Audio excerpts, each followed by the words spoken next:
Hey everyone, Chris of Midlife Crisis Media here. Welcome to the first standalone 4K UHD edition of my Film Collection 2024 streams.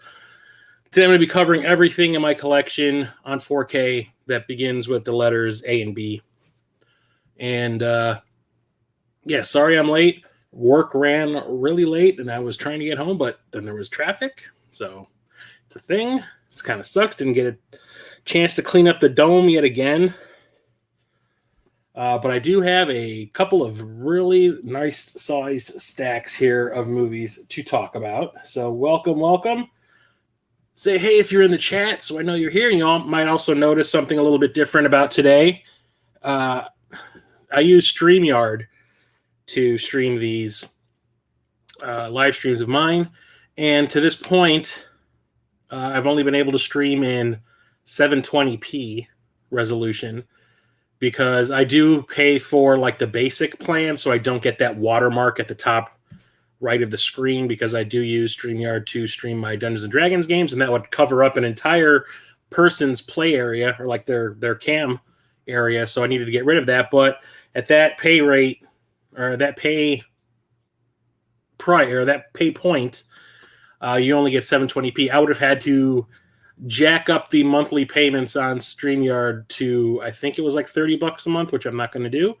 But they made some changes to their policies, and now the standard resolution for broadcast is natively 1080p. So I can finally broadcast in pretty much high def, not 4K. Not that this camera of mine can actually go that far, but 1080p is great. So a little more detail. Things won't be nearly as blurry, thankfully. Now when I stream Dungeons and Dragons, all the little icons that I use when we're fighting, on my the battle area won't be all blurry. It'll be great. So now you get to see all of the discolorations and every strand of gray hair on my face in the full HD. So let's get started here. So I brought it up many times that I'm slowly replacing my Blu-rays with 4Ks. Some 4Ks I don't buy if I already own the Blu-ray, if I hear bad things about the transfer, like when it comes to Heat, the movie Heat, with Al Pacino and Robert De Niro. I heard that they went kind of overboard with the HDR, like the new color grading, and now it is so dark you can barely see what's going on. And it was a dark movie to begin with, so it didn't need any help in that area. And there's also some movies that I don't feel I need to upgrade to 4K, but I tend to do it anyway because why not? It's a problem. It's a thing. I don't get it. It's me. So I am now, I want to say, at about 60% Blu-ray in my collection and 40% 4K, and it is slowly starting to tip over. Like a year and a half ago, I barely had any 4Ks, and now that I know of all of these boutique labels and whatnot, and like every major studio has kind of embraced 4K as the a new format. You know, it took a while for people to move over to Blu-ray, but 4K everyone kind of jumped on at the start, so it's really nice. So let's get going with one of the worst movies in my collection. Why do I have it on 4K? Because it's part of a long-running series, and I want to have all of these in 4K if I can. Too Fast, Too Furious. This is the second Fast and the Furious movie. I like the franchise quite a bit. It is just a silly, fun, you know, escapist series of movies. Even the first one was really ridiculous. I didn't care. I liked the characters in the first one, and I've liked how they've continued to grow in some of the later movies, but now it's just kind of gone off into ridiculous territory, and it's just escapist fun as far as I'm concerned now. So I did really enjoy the original movie quite a bit, and I was kind of excited to see the sequel, but then I go and see the sequel, and I walk out of the theater going, what the hell did I just watch? It has John Singleton as the director, who had directed Boys in the Hood and I think Poetic Justice with Janet Jackson and Tupac. So like he came from making some pretty good movies to like making schlock, as far as I'm concerned. The only person from the original cast that came back was Paul Walker. Vin Diesel wanted to go off and do bigger and better things, and I don't blame him. But the thing is, the people that they replaced all the other cast members with absolutely suck. So I like Tyrese. I think he's a fun actor, but the script for this one is just horrible. So it's like Paul Walker's character and Tyrese's character. They're like old friends that have to work together, and they kind of have like a love-hate thing going on. All they do is bicker amongst themselves like they're in junior high, and it's really annoying. And like none of the characters are really likable in here. I mean, sometimes the bad guy is more likable than the main characters, but it's just like nothing in it is entertaining at all, if you ask me. I think this is one of the worst movies, if not the worst in the franchise. F9 kind of comes close, if you ask me, because F9 I think is pretty awful too. But this one is the one I watched the absolute least. Like the only time I watched this, like the last time I watched this was when my ex-girlfriend from the early 2010s wanted to watch the entire franchise because she had never seen any of them. And I told her, I'm like, well, I'm going to sit through this for you. So that was the last time I watched it. But they do have all of these on 4K, and I would like to get them in these slip cases if I possibly can. I see a lot of the other ones that I don't own in my collection at like half-price books and stuff like that, but they never have the slips, so I never pick them up. Kind of OCD like that. But moving on, now we have a great movie. Haven't opened it yet, but I've seen it before, and that is 12 Angry Men.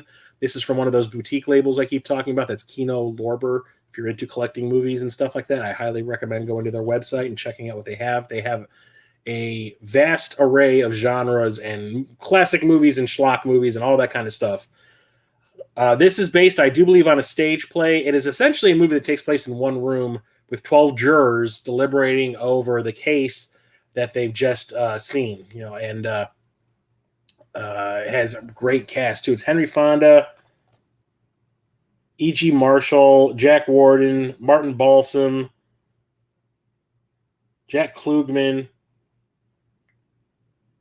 trying to see anyone else that I recognize. No, but I watched this in my high school film study class, and I really didn't have any interest in it. I remember my dad telling me about this movie when I was a kid, how he thought it was like one of the best movies ever made. And I was just like, it's black and white. I don't give a crap about that. No, give me more Star Wars, you know, that kind of thing. But watching this in my high school film study class really changed my mind, and it like quickly like went up the ranks of one of my favorite movies. I really liked it, and I have not seen it since I think that high school. No, I watched it one time after, because I did own this on DVD, I do believe, at one point. But when I saw that it got released on 4K, and 4K black and white movies look absolutely amazing. Like when you upgrade an old black and white movie to 4K, because the whole HDR process does wonders with the white and black levels. So really excited to sit down and watch this at some point. I've had it for a few months, and I haven't gotten a chance to watch it. I think I just keep forgetting about it. Anyway, next up we have one of my favorites, and this is one of those movies where I owned it on Blu-ray, and when the 4K was released, I said to myself, is this something that needs to get upgraded to 4K? And I immediately answered my own question with, oh, you bet your ass, because this movie is like a visual feast. And that's the original 300 by Zack Snyder. I saw this twice in the theater. Absolutely loved it. It's based on a comic book, which was also based on like a real life thing that happened in Greece with Leonidas. And the Hell's Gate, I think is what it's called, the Hell's Gate pass that they were trying to get through, and they're trying to stop Xerxes from invading their territory. Absolutely fantastic. Visual style is, I think, still kind of unmatched. I think Zack Snyder is a great visual stylist. He just has like some issues here and there with like storytelling.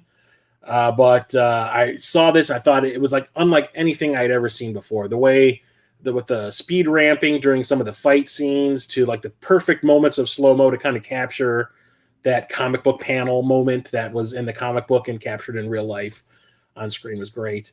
And the performances are actually pretty good. Introduced me to a bunch of people. Like I already knew about Gerard Butler because I had seen him, or I saw him in, I always say I had seen him, or I had seen.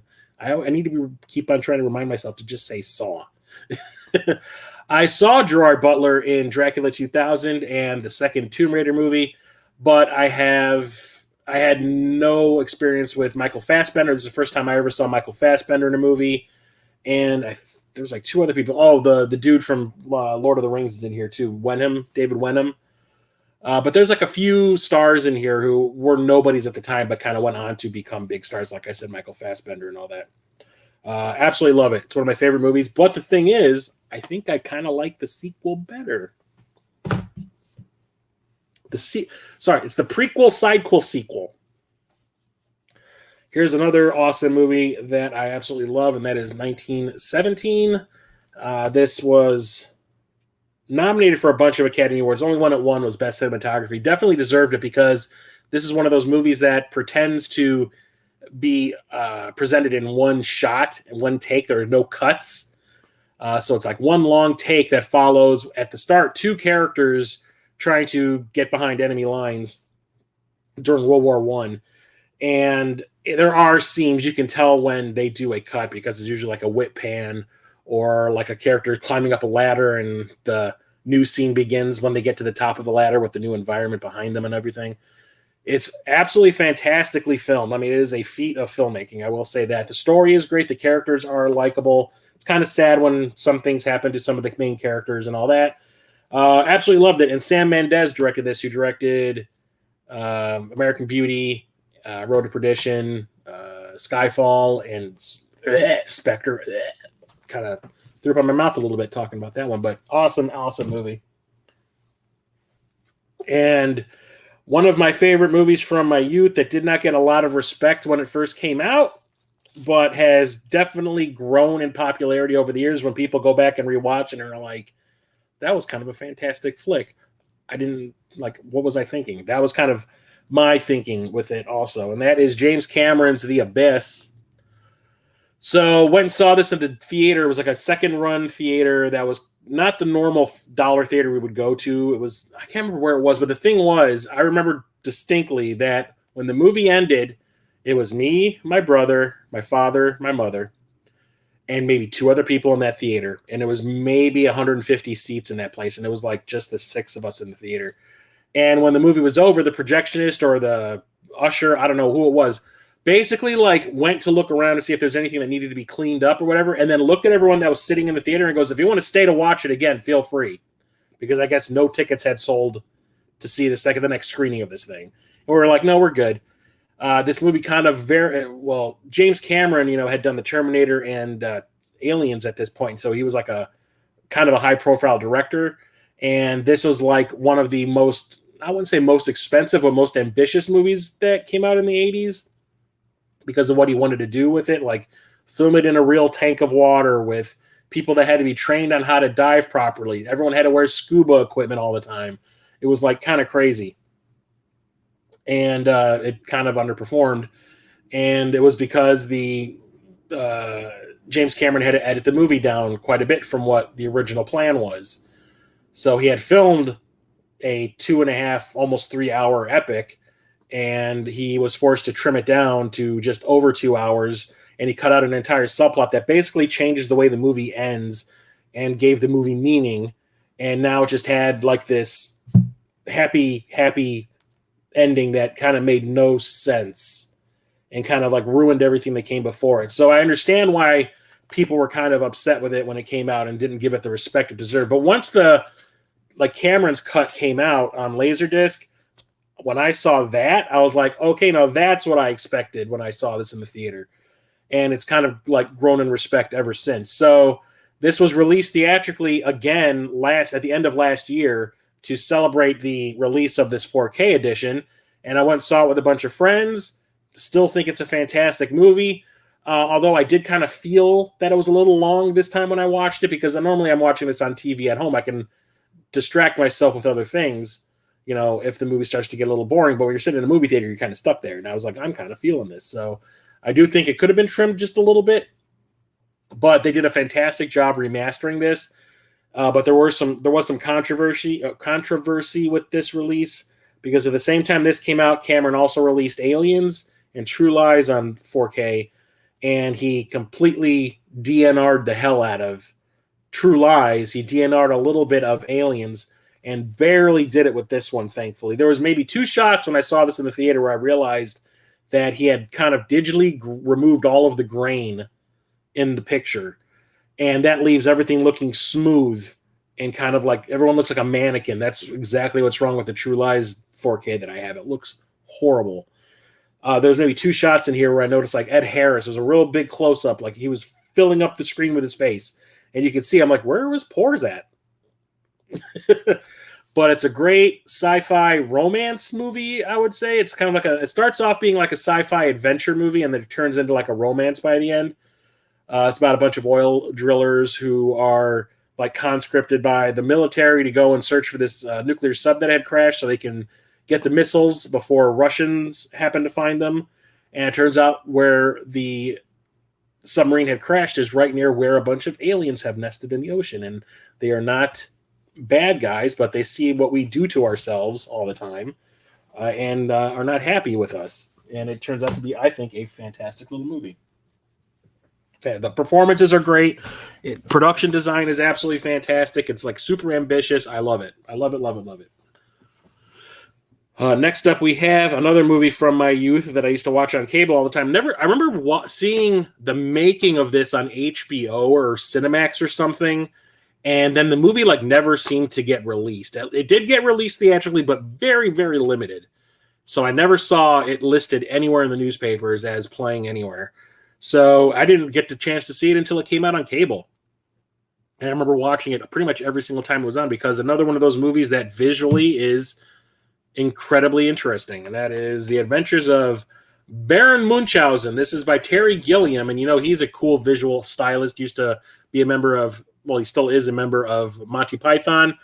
And he had a very limited budget and a very, very ambitious script that he wanted to make, and he had to do it in very creative ways. He got people to work for no money, like Robin Williams, and stuff like that. And also turned out that Sarah Polley, who plays the lead character, or one of the lead characters of the movie, who was like 7 or 8 years old when they were making this movie, there was no safety department while they were making the movie, apparently, or at least none that paid attention to this little kid who's running past explosions and almost drowns on set because no one's paying any attention to what's going on. So she has like not fond memories of working on this. She says that she would like to punch people over this movie because of what happened to her. It's like it scarred her.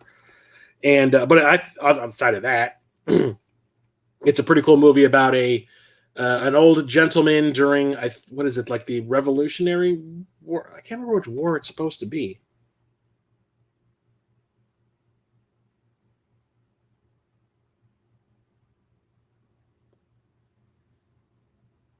I can't remember which war it is. It takes place in England. This old man who keeps on telling like these tall tales, and turns out they're kind of true. Like everyone thinks he's a freaking liar, but it turns out that everything he's saying is true, but just that People don't accept like the ridiculous stuff that he keeps talking about and it happens to be real. And we get to see him go on this really crazy adventure. He even goes to the moon at one point.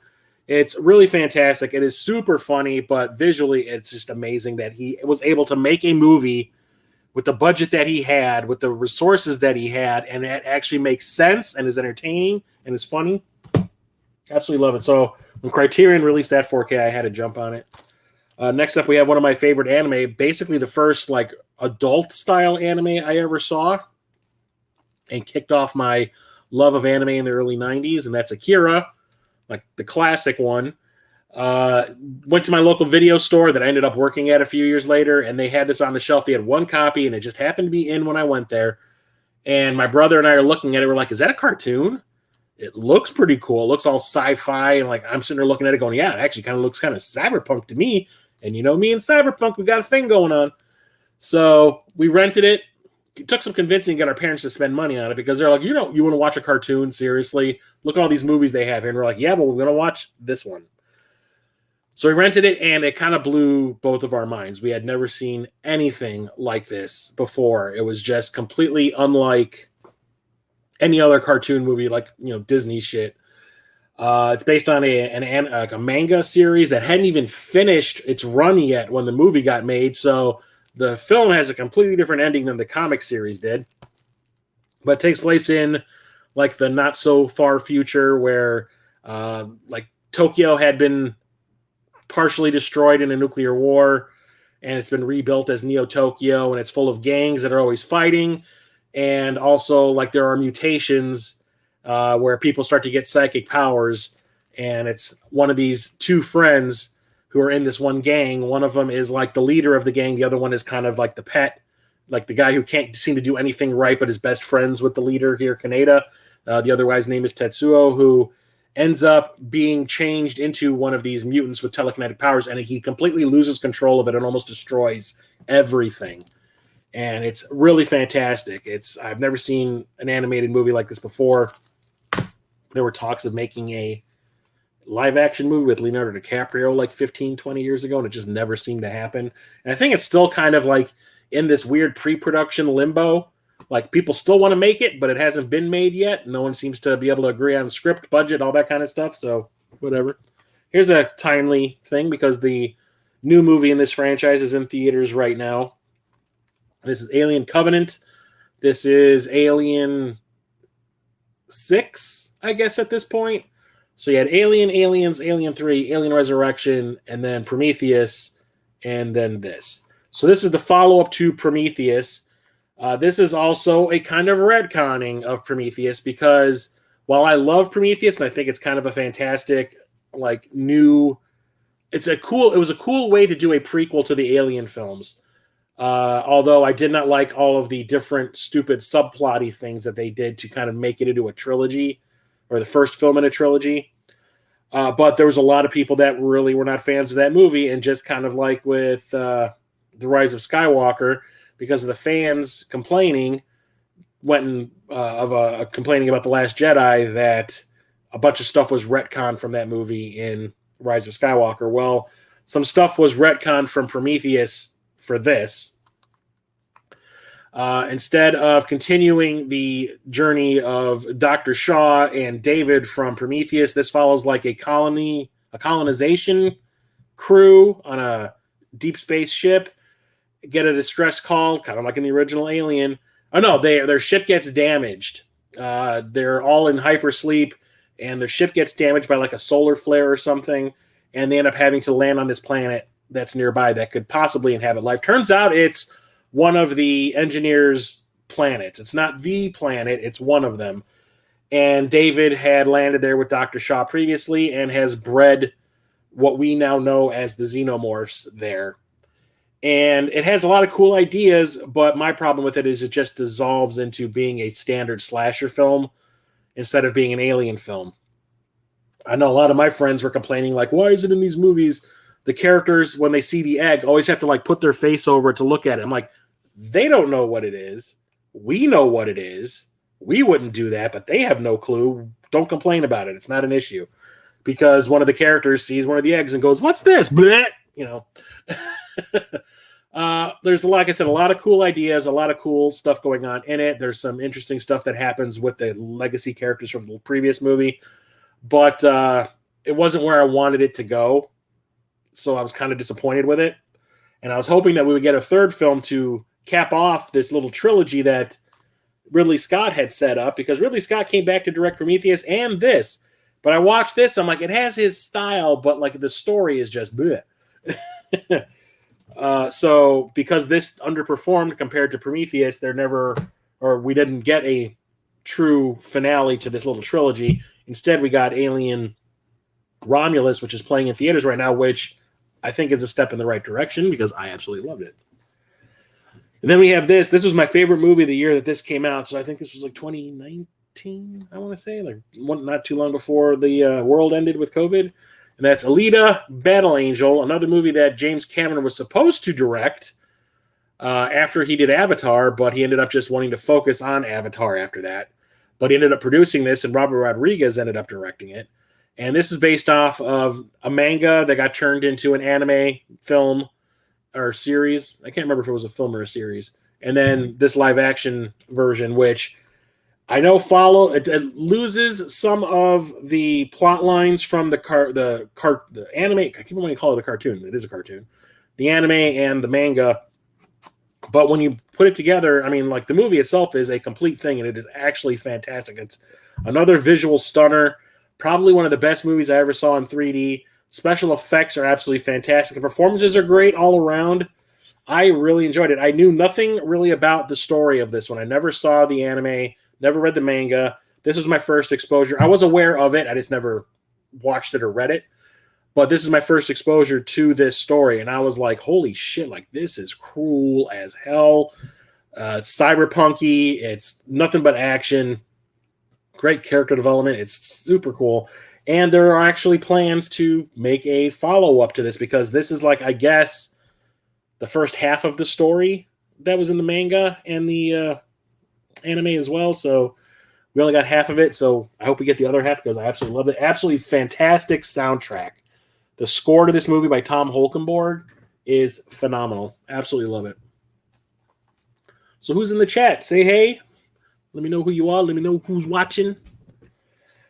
Next up is a movie that I had no previous experience with until the co-host of my podcast, The Movie Is Starting, Jeremiah, introduced me to it. And it was at a film festival that happens every Halloween near me at the Music Box Theater. They do a 24-hour film festival at this theater called the Music Box of Horrors. And Jeremiah had been talking about this movie for a while because he had a specific story associated with it. And they were going to be playing it. I do believe it was the last time I went, which was probably in 2019. And the thing was, the movie they played prior to this was Event Horizon. And Event Horizon has kind of like a techno symphonic score. But the people at the theater decided to blast it. The movie started, I think, at midnight. They blasted it so loud that it gave Jeremiah a migraine. And he had to go home. He was like, I need to go home and sleep. I can't do this. Like, the ringing in my ears is so loud because of that. And the next movie was going to be Alligator, the movie he was the most excited to see on film, and he ended up having to leave because of Event Horizon being so loud. This is kind of like a ripoff of Jaws. It's written by John Sayles, who wrote Empire Strikes Back. And it's kind of like a tongue-in-cheek monster movie that takes place in Chicago. Like, the whole idea of flushing an alligator, like a pet alligator, down the toilet, and then they grow up to be big, nasty things that live in the sewers. That's exactly what happens here. Someone gets a pet alligator, and parents are like, ain't having it. Flush it down the toilet, and there is a gigantic alligator that now has grown up in the sewers and is surfacing to feed, and it's like eating all people in Chicagoland. It is so funny. It's, like I said, really tongue-in-cheek. The star is Robert Forster, who was in The Black Hole, and like Jackie Brown. Because Robert Forster's star, he was pretty big in the 70s, and his star power was kind of fading because his hairline was receding. And the writers put in a whole bunch of jokes about his hairline receding in the movie. So he'll run into like a character at a barbershop or like the pet shop, I think, in the movie. and someone makes a joke about his hair, and you can see he kind of goes like, huh? And like ad-libs a response. I don't think anything was planned about. I don't think anybody let him know that they're going to do that. It's really funny because it seems natural. But the big scene that Jeremiah loved in this movie that he wanted me to see was when the big finale starts and the alligator kind of goes on a rampage all throughout Chicago. There's a scene that takes place at a house where there is a little kid's birthday party going on, and the house has a pool in the backyard, and a bunch of the kids decide to throw the birthday boy off of the diving board into the pool as like a prank. And they're like, make him walk the plank bullshit kind of thing. And they don't realize that the alligator has slipped into the pool. So when they throw the birthday boy off the diving board, you see the kid falling, and then you see the alligator head just go like right by and grab him and snatch him up. And it is the funniest goddamn thing you have ever seen. Like, I think it was made to be funny, or it was made to look funny. But Jeremiah uses that scene to behaviorally modify his nephew or something. Like, one of his nephews was being like a little shit, and Jeremiah showed him that scene on his phone and said, if you keep misbehaving, this is what's going to happen to you. And then showed this kid getting eaten by an alligator in the pool, and the kid started behaving immediately, which is funny as hell. Really, really like it. Like, I had never seen it before, seeing it at the Music Box Theater, and it was a horrible print. It had been completely like damaged over time. Everything in it was orange. There was no color other than black, white, and orange. It was crazy. But I was really, really fun to the point where I wanted to get a copy of my own. And we actually have watched it on the podcast. We watched, I do believe, in season 6 last season. So there's that. Another one of my favorites is American Werewolf in London. This is from Arrow Video. I didn't get their big limited edition version because it was kind of expensive. But I did find this, of all places, at Best Buy before they decided to stop selling movies and whatnot. A bunch of Americans are hitchhiking through like the British countryside and get attacked by a werewolf. One of them gets killed. One of them gets bitten. And it's all about this guy realizing that he is now cursed. But he also falls in love at pretty much the exact same time. He realizes he's cursed. And, what's going to happen? Is he going to kill her? Is she going to kill him? Like, what's up? The effects are fantastic. I think this was nominated for an Oscar for Best Makeup Effects because the transformation scene is so good. And it's also kind of a comedy. It's like a horror comedy because, like, nothing is really taken seriously in it. So even the guy who's been bitten by the werewolf keeps seeing visions of his dead friend over the course of the movie, who is constantly in a state of decomposition. So every time you see him, like the following time, he's a little bit more nasty. And by the last time you see him, like the 5th time or whatever it is, he's like an animatronic, like skeleton head with some skin hanging off it, just talking. And he keeps on saying, like, you need to kill yourself. You're going to turn into this thing and kill all these people. You need to do something about it. Get that gun. It's really good. I like this one quite a bit. And it has a lot of extras. This entire paragraph here is just extras. Really like it. Really, really like it. This is the only movie I like with this actor in it. This is one that needed to be upgraded to 4K. Probably not. But it's Anchorman, The Legend of Ron Burgundy. Only movie of Will Ferrell's I can sit through and not want to, like, puke. I cannot stand Will Ferrell. I think while I do think he is talented, I just think he makes characters that are just super annoying and get on my nerves. And I just want to turn the movie. Like, I watched the Ricky Bobby, the Talladega Nights, turned it off. Watch the, what was it? I can't remember the name of it. The basketball one, turn it off. The ice skating one, turn it off. Like, I can't stand him. This is the only one where I think it's funny, and it's not because of him. It's because of the ensemble cast, like Paul Rudd, David Koechner, Steve Carell, all that. Together, they are hilarious. That whole thing, I still quote, the Sex Panther thing, like it works 60% of the time, every time, kind of it. And then the whole war between the news agencies is hysterically funny. Like, I killed a guy. Yeah, I saw that. Where'd you get that pitchfork anyway? It's just a parody of, like, was it 70s style and all that kind of stuff. I absolutely find it hysterically funny. This also has the second, I guess, Anchorman 1.5. They had shot so much footage to make this movie that they were able to edit all the deleted scenes together and make a whole other movie out of it, which is called Wake Up, Ron Burgundy. or Anchorman Wake Up Ron Burgundy, and that's on here as well. This is the 20th anniversary edition. Next up is a great sci-fi movie or science fiction. This isn't sci-fi. This is science fiction. Annihilation. This is by, what's that guy's name? I can never remember it.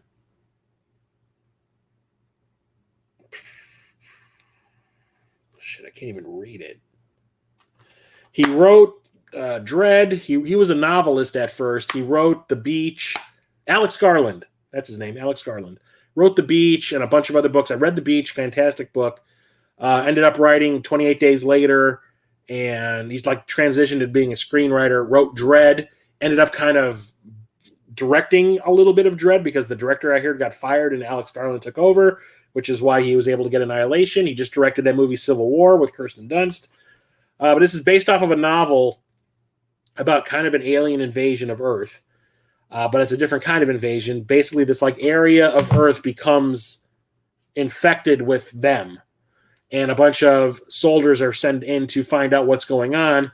And what the first group was never came back. They just went inside and you never saw them again, never heard from them again. So another group is sent in. Natalie Portman is the leader of the group. And they see like animals within this area that have been like merged together. There's like a bear deer combo kind of thing. Turns out like the alien infection or whatever is like, it's like cancer. It turns everything that's within its boundaries against itself in some way. And it infects people and like they become like a clone of themselves and can escape the area. It's really interesting. It's really different. Visually, it's amazing. It has a great electronic score. It's been a long day, a long, stressful day. I need to watch it again, though. But it has a weird-ass ending, but I absolutely love it. Next up, we have, I think, one of the more disappointing movies in the MCU, and that is Ant-Man and the Wasp: Quantumania. So I loved the first two Ant-Man movies, Ant-Man and Ant-Man and the Wasp, because they were like smaller scale superhero movies. They really didn't have to do with anything world-ending. They were like heist movies almost, just with superheroes in them. And I thought that was a really cool twist. It was different from everything else in the MCU, and it kind of like stuck to its own little area of the MCU and never seemed to go out of it. But got to start tying things together for Phase 4. So they decided to turn this into where they introduced the big bad. Well, if you haven't seen Loki Season 1, this is where you get introduced to who is going to be the big bad or who was going to be the big bad of Phases 4, 5, and 6. It was going to be Kang the Conqueror. And they decided to like squeeze him into an Ant-Man and Wasp movie, and it feels very out of place. No character gets like any moment to do anything outside of exposition and moving the plot forward. There's no character stuff going on at all. And it's really disappointing because now the daughter of Lang, Ant-Man, is now a major character, and she gets like nothing to do outside of getting like a suit and becoming like an ant giant person also. But it's just like a bunch of set pieces that don't really feel connected. Kang is cool here, and they make him look like he does in the comic books, which is great. I like Majors as Kang, but sounds like he's a kind of a terrible person outside of acting. And I was kind of hoping we would get this plot line resolved because this has an after credit scene that sets up what was supposed to be the Kang Dynasty thing that they were talking about for one of the Avengers movies, but now they've replaced it with Doctor Doom.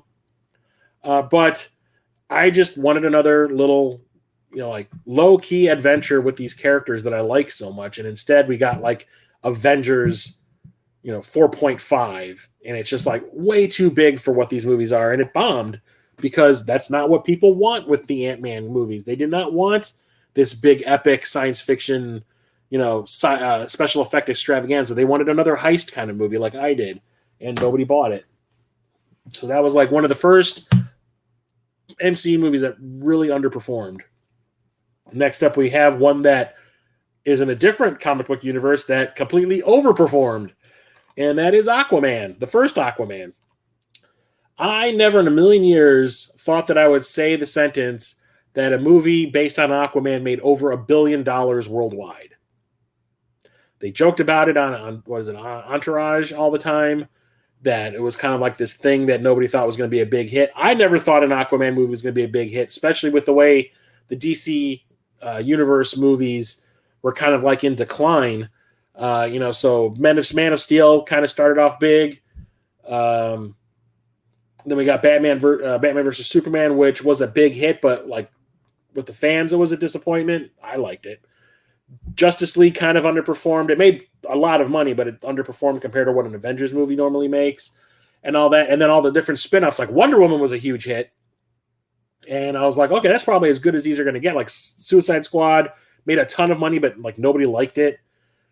So when Aquaman was announced, I was like, I don't see this becoming like a hit in any way, shape, or form. And then it became like one of the biggest hits of the year and propelled Jason Momoa into the stratosphere. And I don't think he's recovered. I don't think he's ever made a movie outside of this that has become that profitable.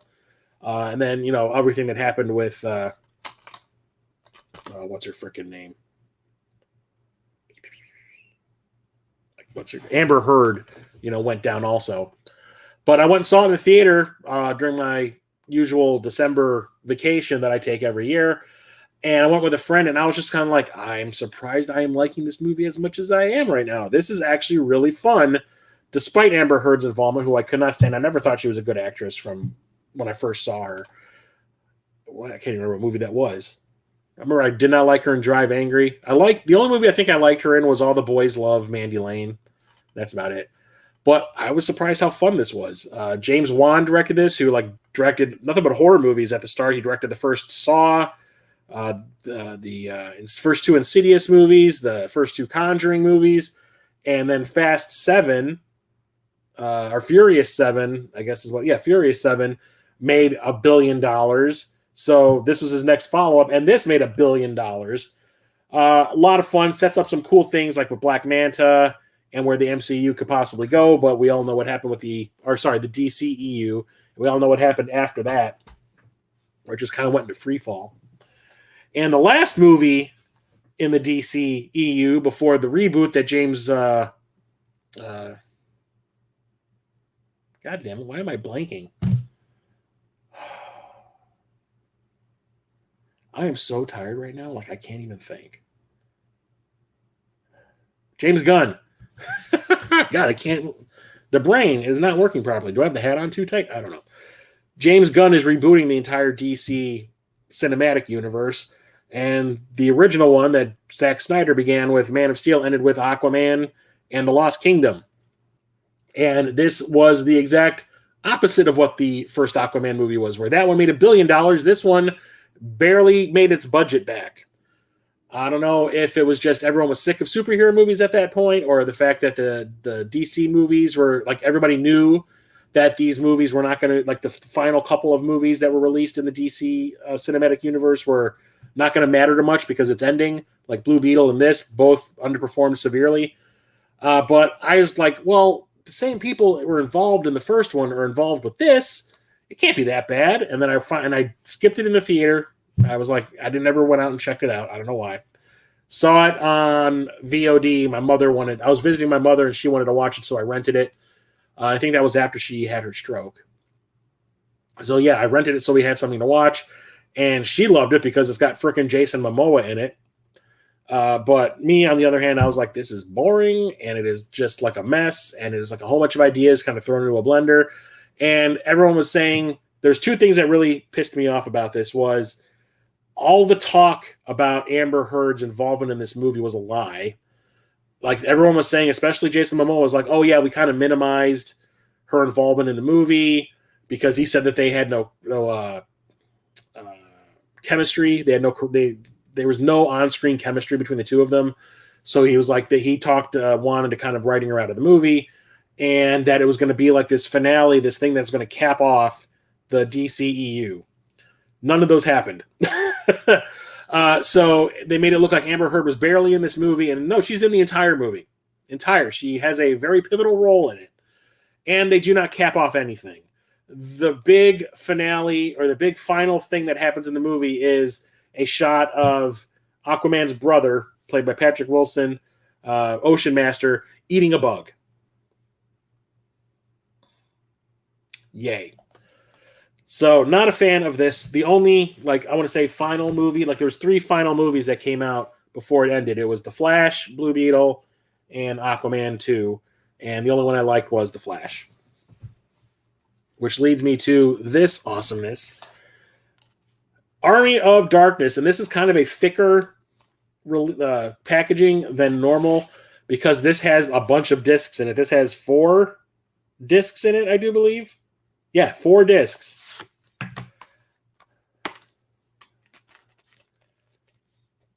Yeah. Damn right. And I will tell you what's on them. The first disc is the theatrical cut of the movie in 4K. Disc 2 is the theatrical cut on Blu-ray. Disc 3 is the director's cut on Blu-ray. And disc 4 is the international cut on Blu-ray. And each disc that is not a 4K has a ton of extras on it. And this is, if you don't know, if you're watching this and you don't know what Army of Darkness is, shame on you. Army of Darkness is the 3rd movie in the Evil Dead franchise that started in 1981, I do believe. And the series made a really weird shift. So the original Evil Dead was a straight-up gore-fest horror movie. It was trying to be as scary as possible, as gory as humanly possible, and didn't really matter, or didn't really care about plot and character development, that kind of thing. The second movie kind of transitioned to a horror comedy, and it turns out it's because Bruce Campbell, the star of all these movies, has really great comedic timing, and Sam Raimi wanted to take advantage of that and kind of use it, and he made a fantastic, I could watch that movie any day of the week. Evil Dead 2, I could watch any day of the week. But when it came to Army of Darkness, he completely moved away from horror and went straight for fantasy comedy. So there's really no horror or anything in this. It is mostly just a comedy in a fantasy setting. So Bruce Campbell's character of Ash at the end of the second movie gets transported back to the Dark Ages and ends up becoming worshipped as a demon killer. And then this movie picks up after that. He's now fighting for this kingdom. They need him to go and find the Book of the Dead. That's been the big thing in all 3 of the films. And he needs it to not only get back to his own time, but to actually put a kibosh on the Evil Dead Deadite things that are plaguing the kingdom once and for all. And he managed to screw it up at every turn. But the movie's awesome. Saw this opening night in the theater. It was sold out. Didn't realize there were that many Evil Dead fans in my area, but it was completely sold out. Everyone had a ball. I had a ball. I absolutely love it. But when it comes to these extra cuts, I don't think any of them are really necessary. The original theatrical cut, while it had some reshoots done, it has a brand new ending, or it had a brand new ending. They cut out a bunch of gags that went on for way too long, like the whole scene in the windmill with all the little ashes running around. That scene is perfect length in the theatrical cut. In the director's cut and the international cut, it just goes on and on and on, and you're like, okay, the jokes are wearing thin, stop. And the same thing with the graveyard scene where he reads the Book of the Dead wrong, and or he says the words wrong that will let him pick up the Book of the Dead off that altar, and all the skeletons that keep attacking him. That scene goes on for way too long, and then the final battle goes on way too long. It was a good idea to do what they did to trim the movie down, and then the original ending is just kind of dumb, I think, where Ash makes the exact same kind of mistake that he did in the graveyard. He's told that he's supposed to drink this potion, drink a certain amount of drops, and every drop is a century that he'll sleep. And he'll wake up in his own time if he only takes 3 or 4 drops, and he miscounts and wakes up in the far future when the world has been destroyed. He's like, oh, I slept too long. I don't need that. We don't need that kind of ending. That has nothing to do with anything that's going on elsewhere in this movie. The one that happens in the theatrical version actually makes sense and fits and is super funny and fun.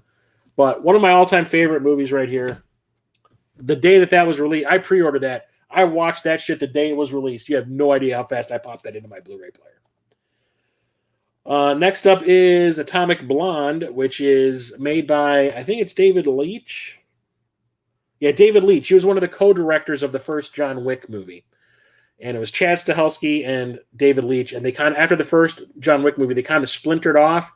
And Chad Stahelski kept making the John Wick movies, and David Leitch went off and did his own thing.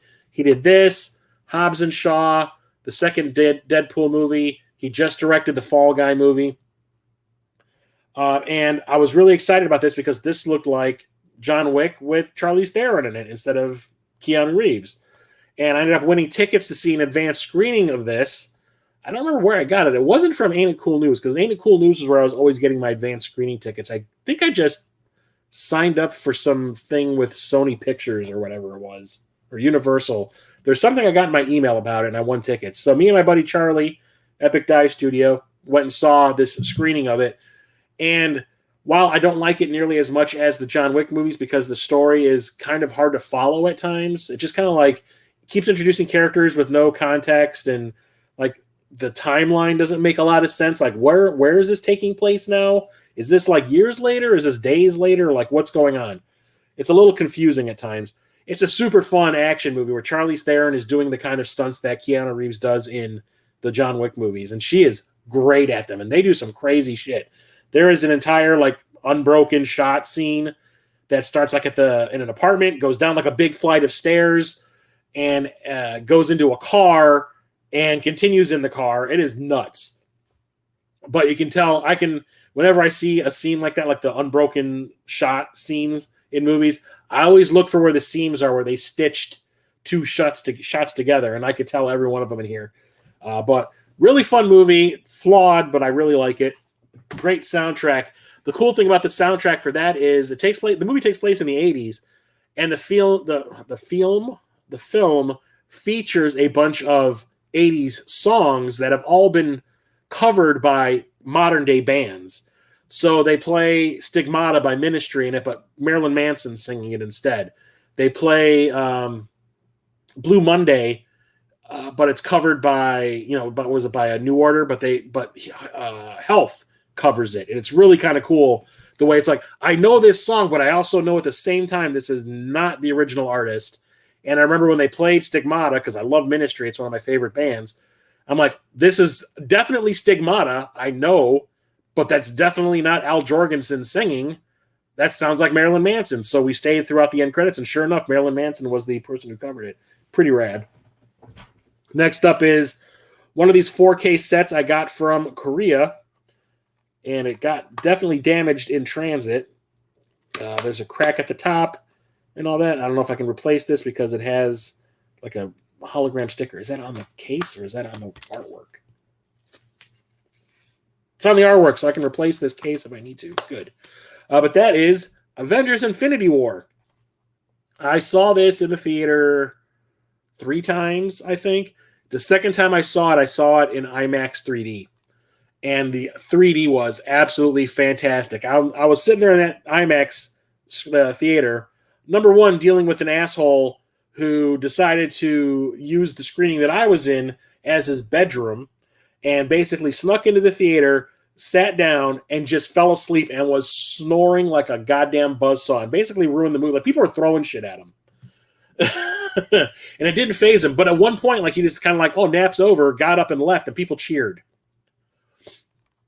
Anyway, when I saw this in that IMAX screen, I was saying to myself, the amount of money that they threw at this movie, like not only with the stars that are in it, because I'm pretty sure everyone in here was getting over $1 million to be in the movie, and all the craziness going on special effect wise, like the entire movie is essentially a special effect reel.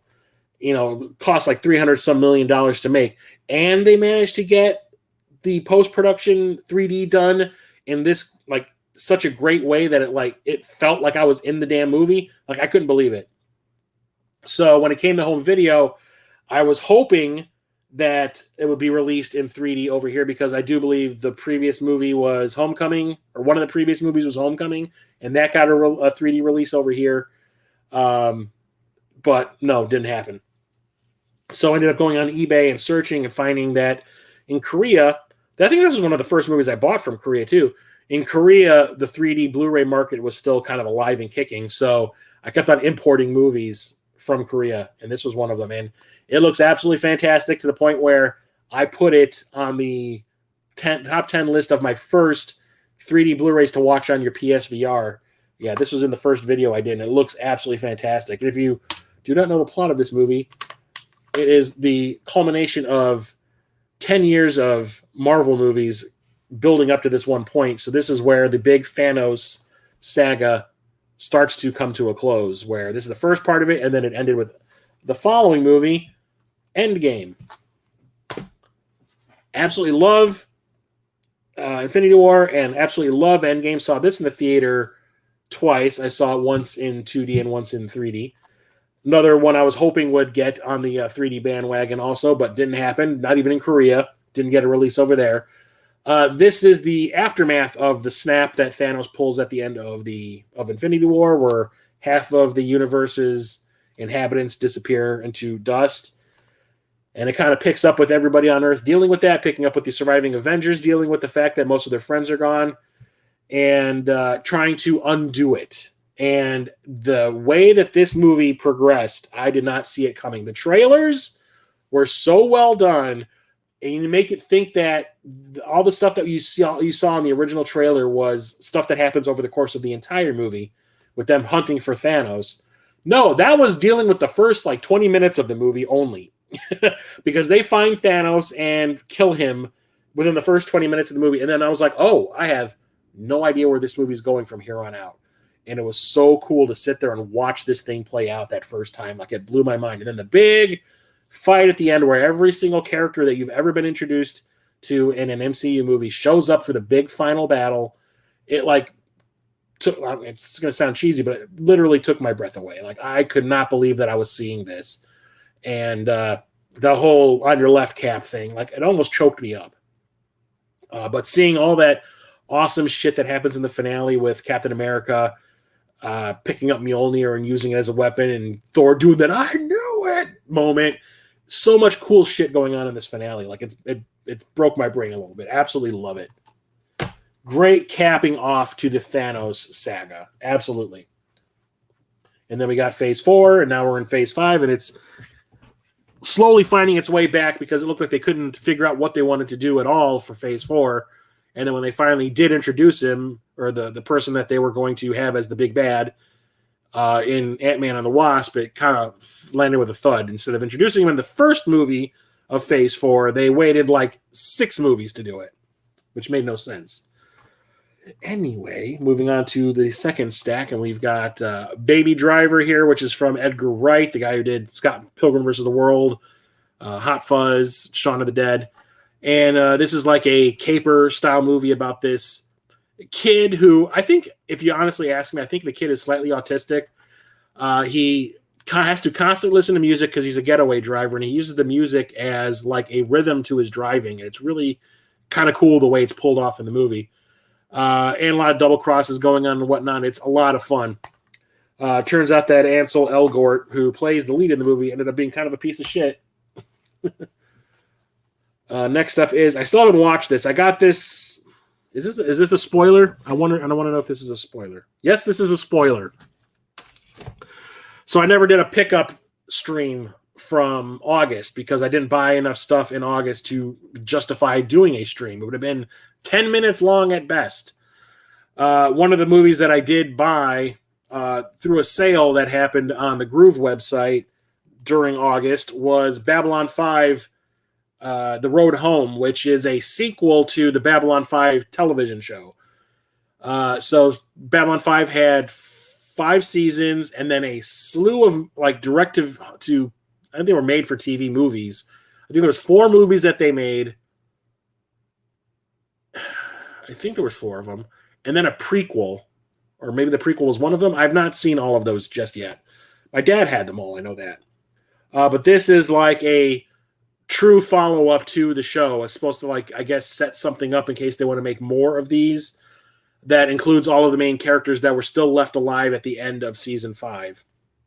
But the problem is, some of the actors are no longer with us, like the guy who plays Garibaldi, the actress who played Delenn, Mira Furlan, she's not with us anymore. I saw her at C2E2 in the first C2E2 was 2011, 2012, or whatever it was. I think it was 2012. And she was super nice when I talked to her. She was so cool. I think she had cancer or something. Andreas Katsoulis, who played, oh God, what was his character's name? Not Veer. I cannot remember. He was this character down here. He's no longer with us. He died of like lung cancer because he was like a chain smoker. But haven't watched it yet. I kind of want to watch all of Babylon 5 again and those follow-up movies that they made. No, Ansel, don't be a piece of crap. He is a piece of crap. It sounded like he was doing sexual assault style things to people. But yeah, I want to watch all of Babylon 5, which is one of the reasons why I picked up that Babylon 5 season Blu-ray box set, was because I want to watch it all over again and follow it up with this. So haven't watched it yet because I want to finish the show before I watch that. Got to finish watching Battlestar Galactica before I do that, though. But by the way, how's it going, Peter? Welcome. Baby Driver is awesome. It is so much fun, especially as a music guy, Peter. You would really appreciate the way they work music into the movie. But I think you'd absolutely love it. It's fun. It is super fun. Next up is a classic, and that's Backdraft, the big movie that followed up Willow for Ron Howard as a director. Willow was kind of a big deal when it came out in, what was it, 88, I think? Because George Lucas had written the story, and it had a huge budget, and it kind of underperformed. And it kind of like Ron Howard's career was like on this upswing after, I don't know, what movie did he make before Willow? I don't remember. But like his career was on this upswing, and then Willow kind of put him in limbo. Like, we don't know where he's going to go next. Is his next movie going to be an underperformer, or is it going to be a big hit? Well, this was his next movie, and it threw him into the stratosphere. So this is about Chicago firefighters. Has a great cast. It's Kurt Russell, William Baldwin, Robert De Niro, Scott Glenn is also in it. Jennifer Jason Leigh. I'm trying to think. Jason Gedrick from Iron Eagle. And it's really fantastic. It has a great score by Hans Zimmer that they ended up getting the rights to use in the original Iron Chef TV show from Japan. They were using the Backdraft soundtrack as all the music on Iron Chef, and it was crazy. I remember the first time I ever watched an episode of Iron Chef, and they're playing the main theme from Backdraft over somebody cooking a fish. I remember going, what the hell is going on here? Are we in Bizarro Land? What's up? I don't get it. Ended up loving that show and the way they use the music also. But awesome movie that's about firefighters and is also a murder mystery at the same time. I really like it. My parents went and saw it in the theater. I wasn't really all that interested at the time. Watched it when it came out on home video, and I was like, I wish I did see that in the theater, because the scenes involving fires are shot so well and are like really, really, I would say psychotic, to the point where they made a Universal Studios did like a stunt show that was all about Backdraft. Like, you can go into this stunt show thing, and they would just blow stuff up in front of you and show you how it was done in the movie. It was really crazy. Next up is Bad Boys for Life. This is the third movie in the Bad Boys franchise. I still haven't seen the newest one. Was it Bad Boys Ride or Die? That's the fourth movie. I haven't checked it out yet. I was going to go see it in the theater and just couldn't get off my butt to do it. But I had seen, or I saw, I keep on wanting to stop saying that. I saw the first two Bad Boys movies in the theater back when they were first released, and I loved them, but I never looked at them as anything more than just a dumb action movie. Like, there was no plot, no real character development or anything like that. It was just action and comedy, back and forth, back and forth. Nothing else really going on in it. There was no character development or plot, like I said. And then I see this, and this opened right before COVID destroyed the world. And I went and saw it in the theater, hoping that now that Michael Bay wasn't involved anymore. Don't get me wrong, I like Michael Bay just fine. But I was hoping that without Michael Bay involved, they might try to do something different with the franchise, and they did. The two guys who directed this, I can't remember the names, but they kind of go by like it's like one guy's name and one guy's name. I don't remember the names. I can't read it here. It's too small. Anyway, they would do something different with the franchise, and they did. They actually gave the characters a through line and character development and actually did something with the story. So it wasn't just action-y stuff and comedy. It was, I said to my friends when they asked me how it was, I was like, well, this one is an actual movie. And I really like it. I haven't watched it since the theater. I still haven't opened this, but I kind of want to watch all four in a row. So when I finally get a copy of the fourth movie, I'm going to watch all four in a row, back to back.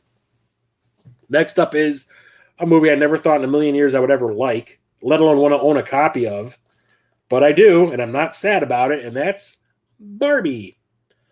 So saw the trailers for this, and I was immediately like, when I heard they're making a Barbie movie, I'm like, oh great, they're trying to do a Transformers franchise, but for little girls. And like the whole thing with Transformers is the whole idea behind making those movies is to sell merchandise. They make toys based on those characters, the movie versions, and they make a killing off of it because Transformers are still a huge thing with fans of the franchise. You know, even like the ones from back in the day. So when I see or hear that they're making a Barbie movie, I'm like, same thing's going on. They're going to just make a whole line of new Barbie figures based on stuff in this movie, and that's going to be its reason for existing. So it's going to be a big toy commercial. And then I see the first trailer, and I'm like, I'm confused. It looks like they're actually trying to do something with the material. It doesn't look like it has anything to do with trying to sell stuff. I'm sure it sold some Barbies. I'm sure it did. But I'm like, actually looks kind of interesting. Do I want to see a Barbie movie? Like, is that what's happening? And it turned out I was right. So the whole thing with this and Oppenheimer coming out of the same weekend was that whole Barbenheimer combo that everyone was doing, where you would go and see Oppenheimer and then go and see Barbie afterwards to cheer you up. But when I went and saw it, the times were weird, so I ended up seeing Barbie first and Oppenheimer second. So I ended the first movie being kind of happy and walked out of the second movie going like, I'm sad now. That was depressing. But had no idea that I would like this as much as I did. Like the whole social commentary going on in this movie, like with toxic masculinity and the whole the way they not the oligarchy, the whole thing, men running everything kind of bullshit. And that scene with America Ferrera where she talks about what it's like to be a woman and how contradictory it is to everybody else, that, you know, contradictory to what men are like. I was floored. I was like, this is actually really well written. It's really well directed. It's creative. It's colorful. And it's trying to say something. And a lot of people were pissed off that it was trying to say stuff about, you know, men's precious masculinity, that they were like getting all butthurt over it. I'm like, and the whole woke bullshit. I can't stand that term woke. That makes no sense. So a movie tries to say something outside of just being shoot, shoot, bang, bang stuff. And it's evil because it's trying to say something about society. Fuck that. Next up is another movie I really didn't think I would like, and that's The Batman. This movie, or this character, has had so many goddamn reboots. It's like annoying at this point. So, you know, you had the original Adam West Batman movie from the 60s, and then you had the Michael Keaton Batman. That ran its course. And then we had the Christopher Nolan Batman movies. And then we had Batman brought back in, you know, Zack Snyder's universe. And then because that didn't seem to go anywhere, they decided to just go off and do a weird side spin-off-y Batman thing that has no connection to the DCEU at all. But the thing is, I was kind of sick of it. I'm like, great, we're going to see another retelling of the death of Batman's parents again. I remember that was one of the biggest complaints everyone had about Batman versus Superman. It was like, did we really need to see his parents get killed again? We see that in every one of these goddamn movies ad nauseum. Do we have to see it again? Luckily, no. But this serves as like Batman year one. Like Batman is in his first stages of being Batman. Like the city hasn't accepted him yet. The cops think he's a vigilante that's just out to like for blood kind of thing. Only one cop has really taken a chance, and that's Gordon. And it's all about him versus the Riddler and kind of Penguin at the same time. Penguin's kind of a side character, but it's mostly about the Riddler as the big bad in this. And it's about Batman finding his footing and getting confidence and realizing that he can actually have a positive outcome with what he does. And like he thinks he's just like this sad little boy who's trying to avenge the death of his parents. And like at the very end, when that little kid like actually goes to like, pick me up, Batman, please, and he realizes that he actually stands for something now. I'm like, it's a great movie. And I said it to my friends when the movie ended. I went and saw with my friends Nick and Lorelai, who are in my Dungeons & Dragons campaign. And when it was over, I kind of looked at him. I'm like, number one, that was awesome. And number two, that was the sequel to Seven I never knew I needed. Because this movie is dark. It's oppressive. It feels like it belongs in the Seven universe. The color palette is exactly the same. Like everything's brown and dismal and dingy. and it's like dark and everyone's an asshole kind of thing. It's just a violent place. Absolutely loved it. Absolutely loved it. And I did not think I would like Edward Cullen as Batman, and I am now firmly in his camp when it comes to this. I absolutely think he knocked it out of the park. And also, this movie has a fantastic fucking soundtrack. The score by Michael Giacchino, or Giacchino, I think is how you pronounce it, is absolutely fantastic. Like that stuff that we saw in the trailer where, the penguin's like, I got you. And you see the Batmobile jump through that ball of flame. That music from that trailer is actually in the movie, and it is amazing. Absolutely love it. And speaking of Batman, now we have all of those animated DC direct-to-video movies that I have from him. And the first one is, I did see this one, and I definitely watched that one. Okay, so the first one is Batman and Superman, Battle of the Super Sons. This one is kind of misleading. Yes, it does feature Batman. Yes, it does feature Superman. Yes, it does feature Damian Wayne as Robin. And it does feature the clone Superman as like the teenager Superman. Yes, it is about those two kids getting together, but Batman and Superman are barely in this. They basically get taken over by Starro and are bad guys, and it's all about the Battle of the Super Sons makes it sound like they are going to be fighting. No, they are like a team up, and they are trying to destroy Starro, which is trying to take over the Earth.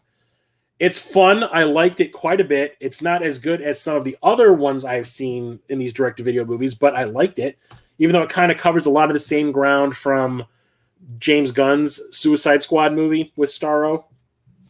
But outside of that, I thought it was okay. This one, I think, is the one I fell asleep watching. But that was when I owned the Blu-ray. I need to watch this 4K of it because I still haven't opened it. And that is Batman Assault on Arkham. This is kind of like if you were to take the Suicide Squad and then throw Batman into the mix just because he sells tickets. So I remember watching this one on Blu-ray, and I was like, if this was just straight Suicide Squad kind of stuff, I'd probably be into it more because Batman just feels shoehorned into it. So I kind of like it, and I kind of didn't like it, but I need to watch it again because like I said, I fell asleep watching it, and I need to watch it again. And then this one is fantastic. I actually discussed this with Andre from Black Nerd Comedy on YouTube during one of his Twitch streams. And he has, 300, 400 people trying to chat with him at the same exact time while he's playing some video games with this one that I logged on to. And he brought up Teenage Mutant Ninja Turtles, and I just typed in the chat, did you see the Batman versus the Teenage Mutant Ninja Turtles animated movie? And he saw my post and says, yes, that is such a fantastic movie. Oh my God. And me and him actually went back and forth for about 3 or 4 comments in the chat because of it, which is pretty awesome. This is Batman versus the Teenage Mutant Ninja Turtles. And if you think that sounds dumb, you're wrong. It's awesome. It is so much fun.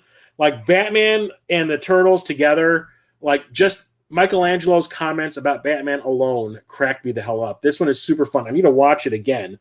But a bunch of the other Batman characters show up during the course of the movie, and it's actually a lot of fun. And that was one that I was kind of not interested in at all because I'm like, you take Batman, who's this dark character. Yeah, they kind of lighten him up a little bit in these animated movies because they know kids are going to end up watching them.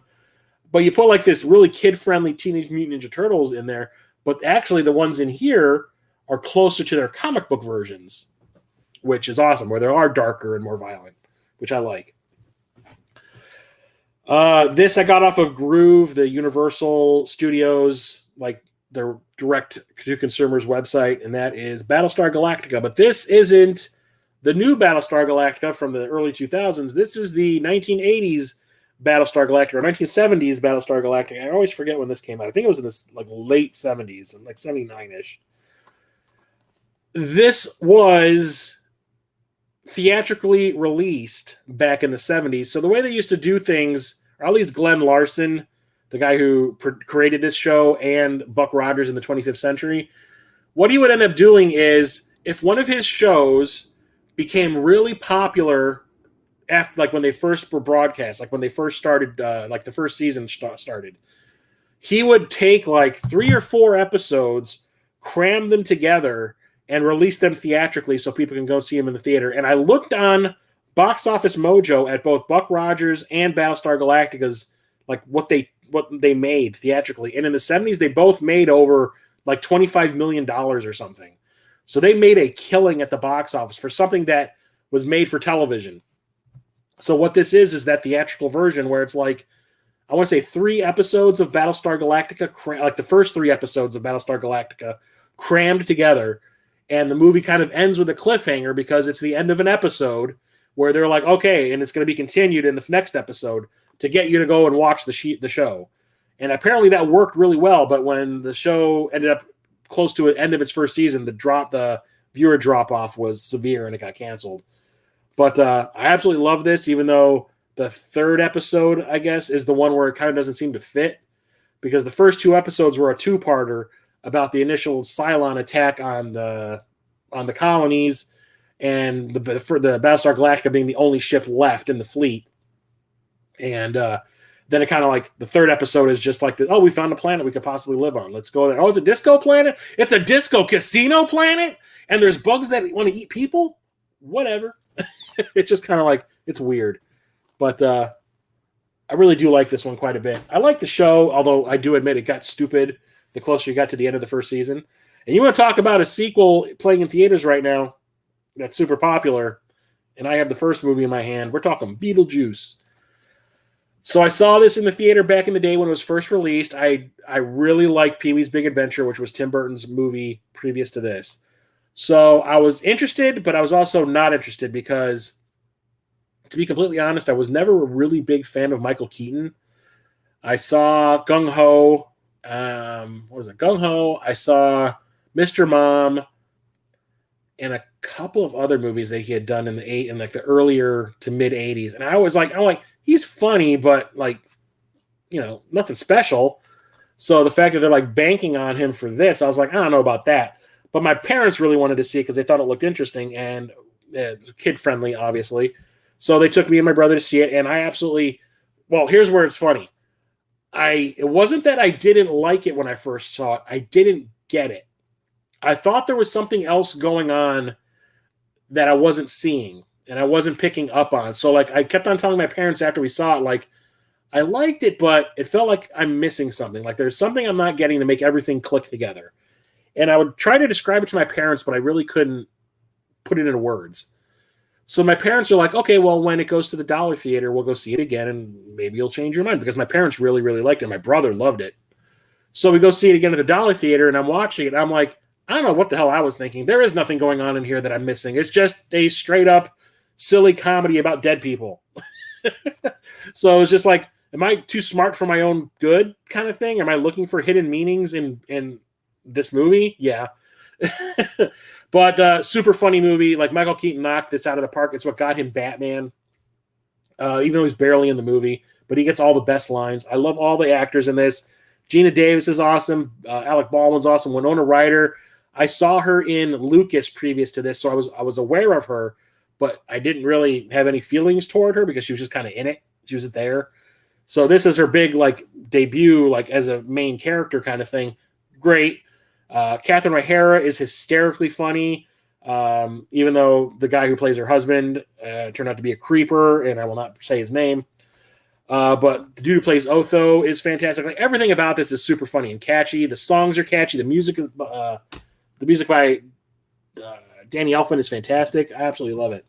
I need to go and see it. I'm probably going to go see the sequel on Saturday. I need to go and see it. Absolutely. This also opened right before COVID destroyed the world, so it didn't really make a ton of money. It made a lot of money. It didn't make like the FU money they were hoping, and it probably would have if COVID didn't decimate everything. So I'm talking Birds of Prey and the Fantabulous Emancipation of One Harley Quinn. So this is the Harley Quinn standalone movie, like her little side movie that's separate from the Suicide Squad stuff where Margot Robbie was introduced as the character. And I went and saw this opening weekend, and I really liked it. I didn't really know if I was going to, because I'm sitting there going, like, could she really? Like, I liked her. She was the best thing in Suicide Squad, or Margot Robbie as Harley Quinn. She was the best thing in that movie, period.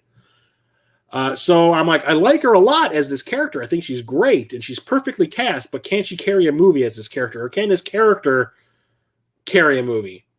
And I went and saw it, and holy shit, I could not stop laughing. I loved the fact that Ewan McGregor plays the bad guy, but he's kind of like a sleazeball bad guy, and he gets it so good in the end. I laughed so hard. But like all the other characters that they introduce in this, like the Huntress and Oracle and all that, everything is awesome. I like it so much. Black Canary, love it, love it, love it. And turns out Margot Robbie and Harley Quinn can carry an entire movie. And I was super happy about it. I was planning on going to see it again because I had so much of a fun time watching it that first time that when I said I wanted to go and see it again, all the theaters had shut down because COVID destroyed everything. Actually, I've watched it probably 3 times since I saw it in the theater, and I absolutely love it. It's so good. Better than it has any right to be. It's super colorful. I love the music choices. The action scenes are really cool. Love it.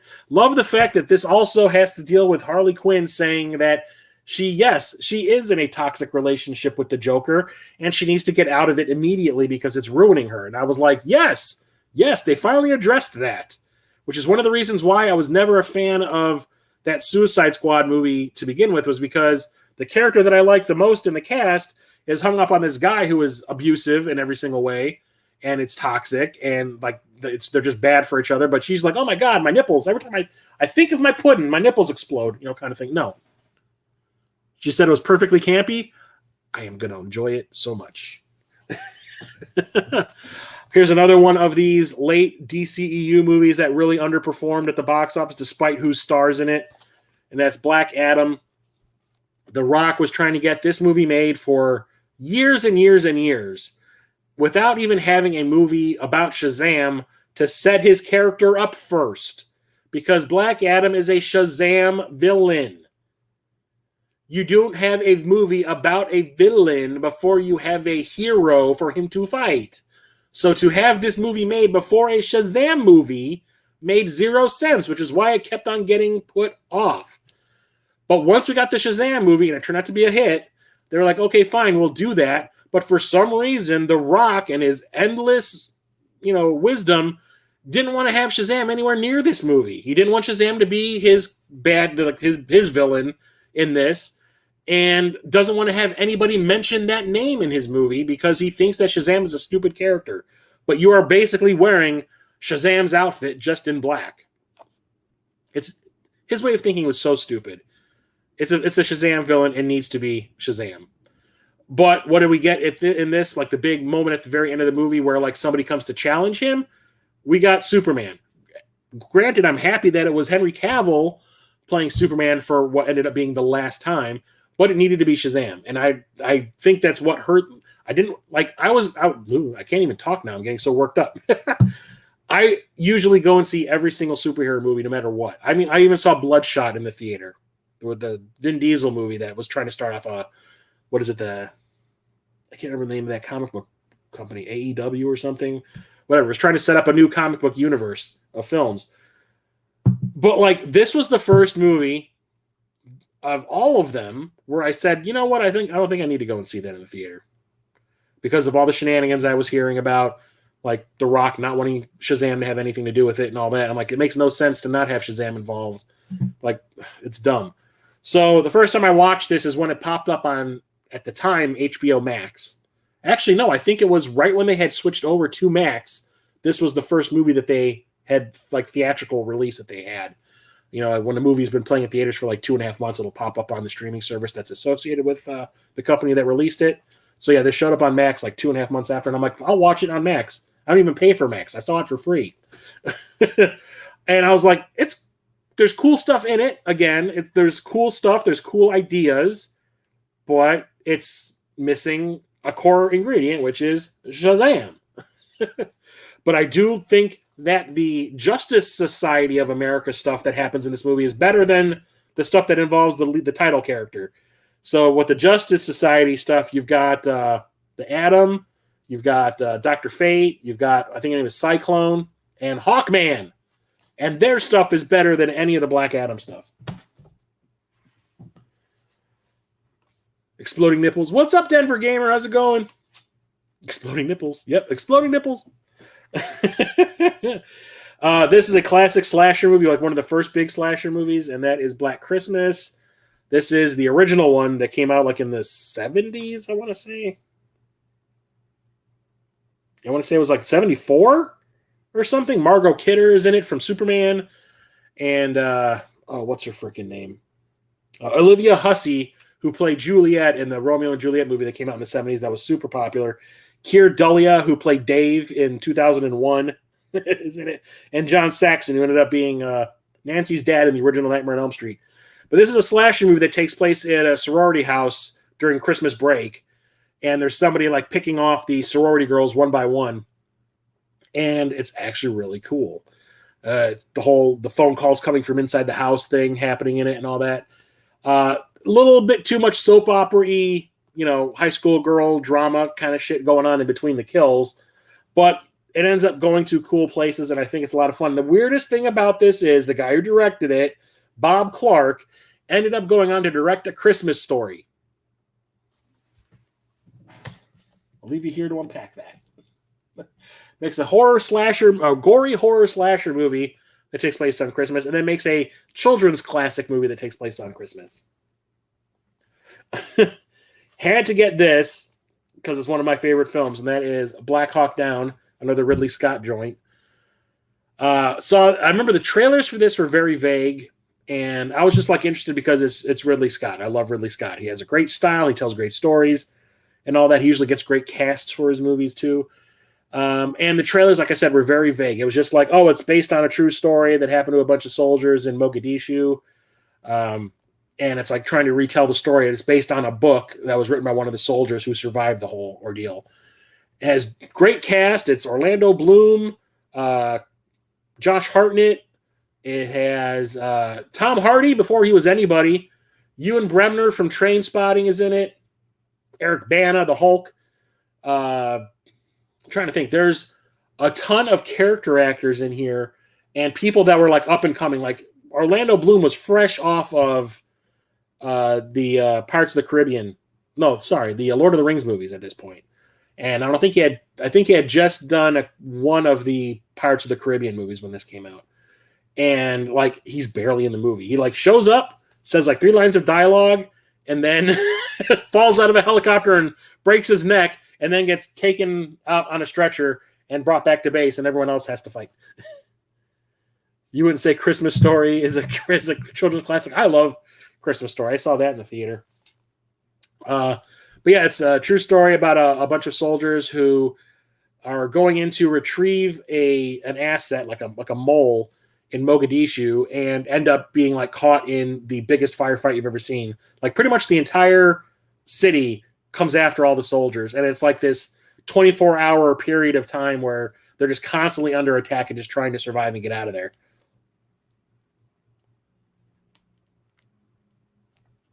Yeah, Ridley Scott. Yeah, so Denver Gamer says, I used to regard Ridley Scott as one of the greats, but he seems to be selling out on his franchises the last decade or so. But he made some of my favorite movies. He did, yeah. Like I really liked Prometheus, but I didn't really like Covenant. That just seemed like, why would you go from something that was like intellectual, like Prometheus, and go and make a slasher movie as a sequel to that? I don't know.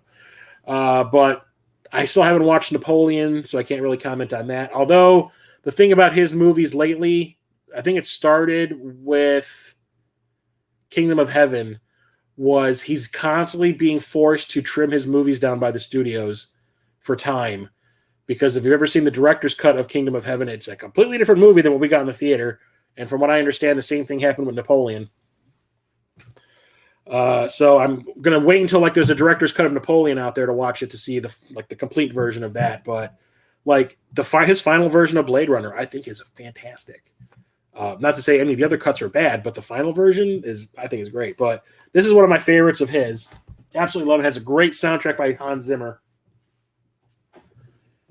Next up, we have Black Panther, Wakanda Forever. This was the final movie in Phase 4 of the MCU. Yeah, Covenant, I was like, why would you go and make a slasher movie? I don't get it. Like, why didn't you just continue with the characters from Covenant, Prometheus? So, I don't know why they did that.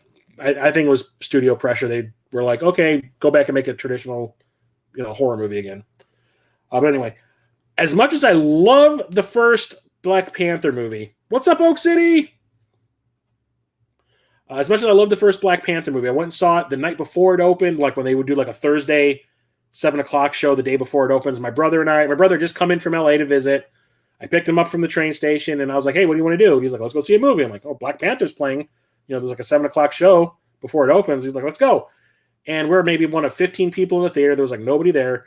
And me and my brother were just kind of like, wow, like that's fantastic. Like I didn't know much about the character to begin with. I never really read any of the comic books or anything, but I liked his appearance in Civil War. And I was curious where they were going to go with the character when he finally got his own movie. Didn't really know much about Chadwick Boseman at all either. The guy who was cast as Black Panther. I had never seen him in anything before, at least that I remembered. But after the movie was over, I was like, number one, Chadwick Boseman is a fucking rock star. He's awesome. He's perfectly cast for this character. What it was trying to say about the way America treats like African-American people is fantastic also. And just like the movie itself was just a really fun superhero movie on top of it. So you get like social commentary type stuff on top of the boom boom stuff, which I love. But when it came to the sequel, it was another one of those things where I felt like the first movie was a giant hit. Let's try to replicate that, but try to make it more complicated than it needs to be. Because I could not stand anything that had to do with with Namor. I was like, they look silly. The whole idea behind him is silly. I don't like the way the guy they cast as him because he looks and acts silly. As when it came to who was going to take on the torch of Black Panther, I had my prediction. I knew what the comic book picked, but my prediction was it was either going to be Okoye, who was the head of the guard, or it was going to be, and I can never remember the character's name, but the character that Lupita Nyong'o played, who was like Black Panther's girlfriend in the first movie. I was like, they are warriors. They should definitely take on the mantle. And they gave it to his sister, who in the first movie could barely lift a weapon to fight. I was like, that makes no sense. But anyway, not my favorite movie in the MCU. I thought like Phase 4 kind of went out with a whimper again, kind of thing. Like I just did not enjoy this nearly as much as the first movie. Backdraft's a classic. Absolutely love it. I'm glad you started chatting, Oak City. Welcome. Next up is a horror movie that I didn't get a chance to see in the theater, but I ended up watching it on streaming, and I loved it. That's Black Phone, or The Black Phone. This is from Scott Derrickson, who directed one of my favorite horror movies, Sinister. Also directed the first Doctor Strange movie, which is my personal favorite Marvel movie. And I did not realize that this was based on a short story by Stephen King's son, Joe Hill.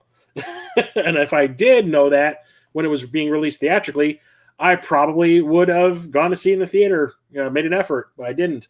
And I was kicking myself after I saw it, but it's like a horror thriller about a serial killer who kidnaps kids and locks them in the basement and kind of like torments them psychologically and then kills them. But this new kid that he has kidnapped and thrown in the basement, there's a black phone on the wall of the basement that doesn't work. But at one point it starts to ring and he's able to talk to all the dead kids that have been killed by this guy previously, and they're trying to help him escape.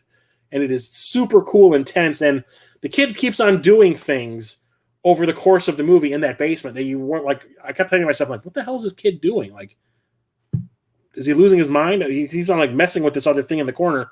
What's he doing? And then the finale hits, and you're like, oh, this is awesome. Like, the stuff that kid does in that movie ends up being rad as hell. Absolutely love it. And we're getting a follow-up of some kind.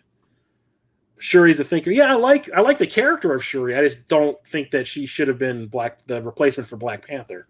But that's what we got, so I'll deal with it. I'll roll with it. We'll see where they take the character in the other movies. Next up, we have another Marvel movie. This was the first one in Phase 4. It was also the first big movie to get released theatrically after COVID officially ended, or like the restrictions lifted, and that's Black Widow. I thought it was kind of weird that they started off Phase 4 with a prequel movie about a character who died at the end of Phase 3. I would have basically had this be the last movie of Phase 3. Like, you have Endgame, you do the Spider-Man movie where everyone's dealing with the snap being reversed, and then you have this, and I thought this would have been a great way to cap off Phase 3 as like a flashback to a character that you loved from the earlier movies, and we're going to end it there. But no, this was Phase 4, Part 1, and it was basically used as a way to introduce the new Black Widow, which is, what's her goddamn name? The British actress. God damn it, I can't think of her name. Florence Pugh. Florence Pugh.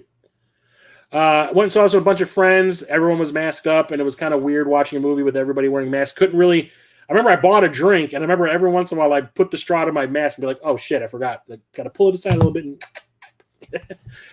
took some getting used to. But I really enjoyed this one. When it comes to like Denver Gamer. Denver Gamer is saying, story was meh, but decent. Yeah, the story wasn't what I was interested in. I really liked the interactions between the whole family unit with Black Widow and like her little, like Florence Pugh and the two people who were quote unquote her parents, David Harbour and Rachel Weisz and all that. That stuff I thought was great. Like those scenes where they're all just bickering amongst themselves and all that shit. That was awesome.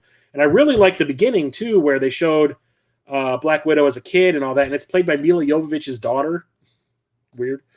But that stuff I really liked. I mean, the action scenes were great and everything. There's a couple of special effects that were spoopy as all hell, but I liked where it ended up going, and I enjoyed it pretty much. Although Scarlett Johansson had a huge fight with Marvel over that one, due to them not telling her, and it was not in her contract, that they would ever release that movie on streaming alongside the theatrical release. And apparently the movie made a bunch of money on streaming because nobody wanted to go to the theater because of, COVID still technically not being over at the time.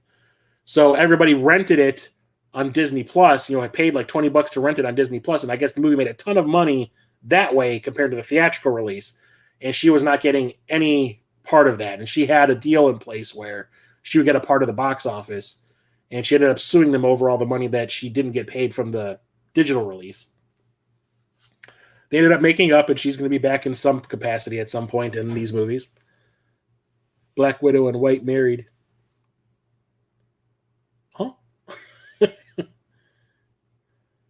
Great fights. Oh, yeah. According to customs, she must be the next Black Panther. Yeah. We're talking about Blade Runner with Ridley Scott. We got Blade Runner 2049, which I was excited about, but also dreading at the same time. I love the first movie so much. I love cyberpunk. Like I always say, it's my favorite subgenre of science fiction. I absolutely love it. I watch, read anything I can get my hands on. I've read tons of Gibson stuff. I love it. So naturally, we're getting a sequel, like one of those legacy sequels that takes place like 30 years or is made 30 years after like the original. I'm excited, and also at the same time going, please don't ruin what came before. Please don't make this so bad that it ruins the first movie. Well, if you ask me, this is a sequel that I think is on the exact same level as the original, if not better in some areas.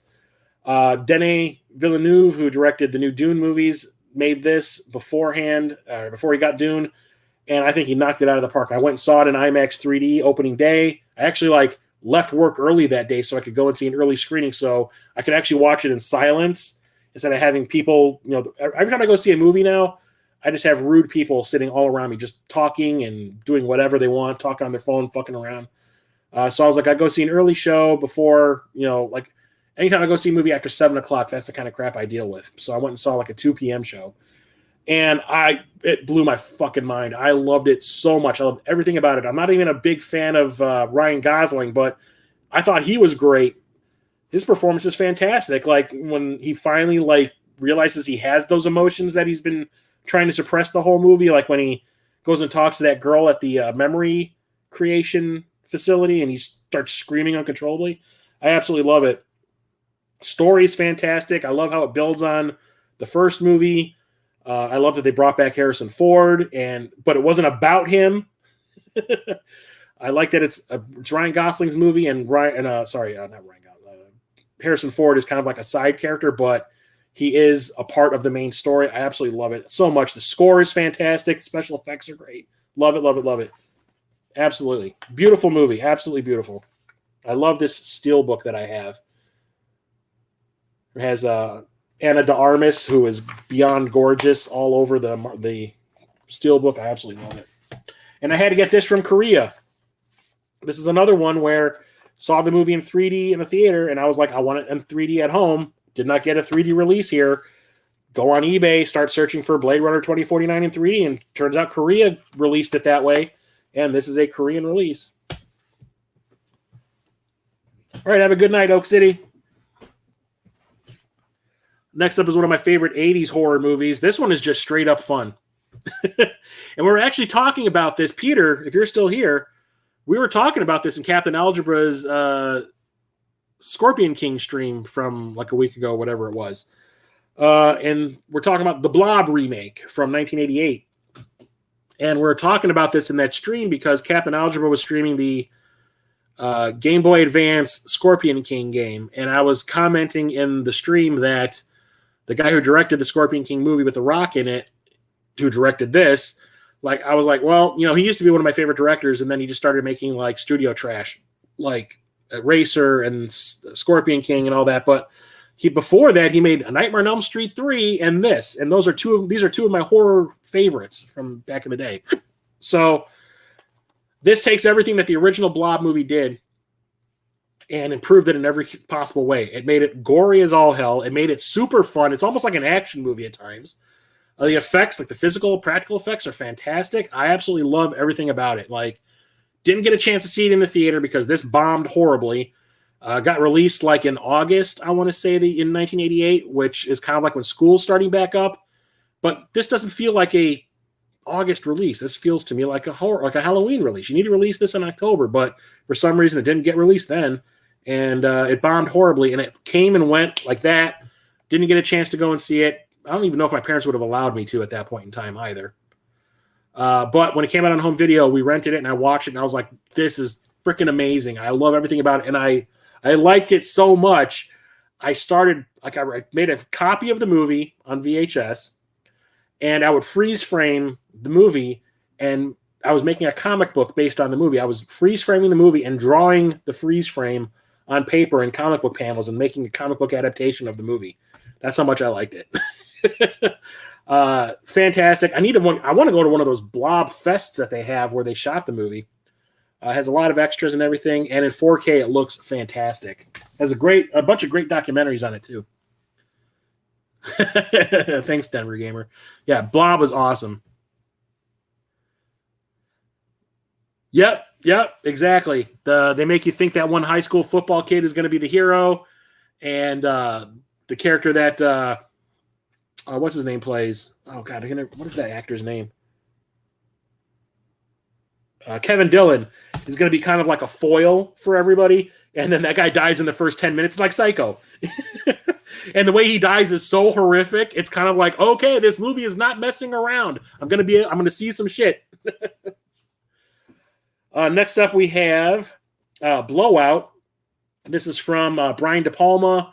He made this, I want to say, he did Carrie, Obsession, something else. Oh, Dressed to Kill, and then this. So this is starring John Travolta and Nancy Allen, who was De Palma's wife at the time. And it's, De Palma back in the 70s and 80s was attempting to make modern day remakes of Hitchcock movies. Dressed to Kill was like his version of Psycho. This is his version of Rear Window. And the whole idea behind it is John Travolta plays a sound guy that works in the movies. And one night while he's out recording sounds by a pond, he sees a car drive off the road, crash in the water, and the guy inside died. Turns out the guy was a politician that was running for president, I want to say, if I remember right. And what he ended up catching on tape with his recording is that there was a gunshot before the car crashed that blew out the tire, and it turned out to be an assassination attempt. And he's trying to get the word out that it's happening, and that's what happened, and nobody wants to believe him. It's fantastic. I absolutely love it. It's really tense. John Lithgow's in it, and he plays the villain. He plays like a slasher villain almost. He has a wristwatch that has a garrote in it, and he ends up choking people out with. And it's fantastic. It's like a thriller. It's a thriller and also kind of like a romance movie because it's all about John Travolta falling in love with Nancy Allen, who's like a hooker.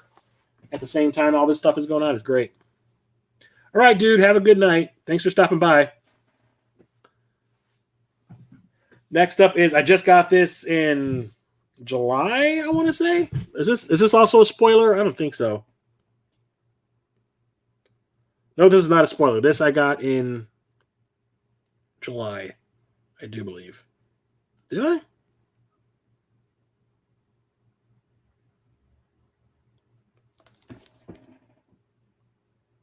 Yeah, I got this in July.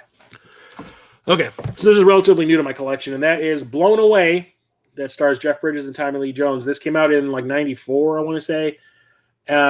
This was directed by Stephen Hopkins, who directed Nightmare on Elm Street 5 and Predator 2. And Nightmare on Elm Street 5 did not make money, which is why they decided to end the franchise with the next movie that they made. And Predator 2 did not make nearly as much money as the first movie made, but yet Stephen Hopkins kept getting work, which surprised me because, Hollywood is kind of fickle like that. Like, you make 2 bombs in a row and, you're kind of done and that's it. But they decided to keep on giving him really big budget movies to make. I don't know if he just able to sweet talk his way into jobs or what, or people liked the way he made the movies, just the movies weren't marketable or people didn't want to see him or whatever. I don't know. But this was like his next big movie, and I skipped it completely in the theater, didn't watch it until it came out on home video, and I really enjoyed it. But I have not seen it since the early 90s, since it came out on like VHS.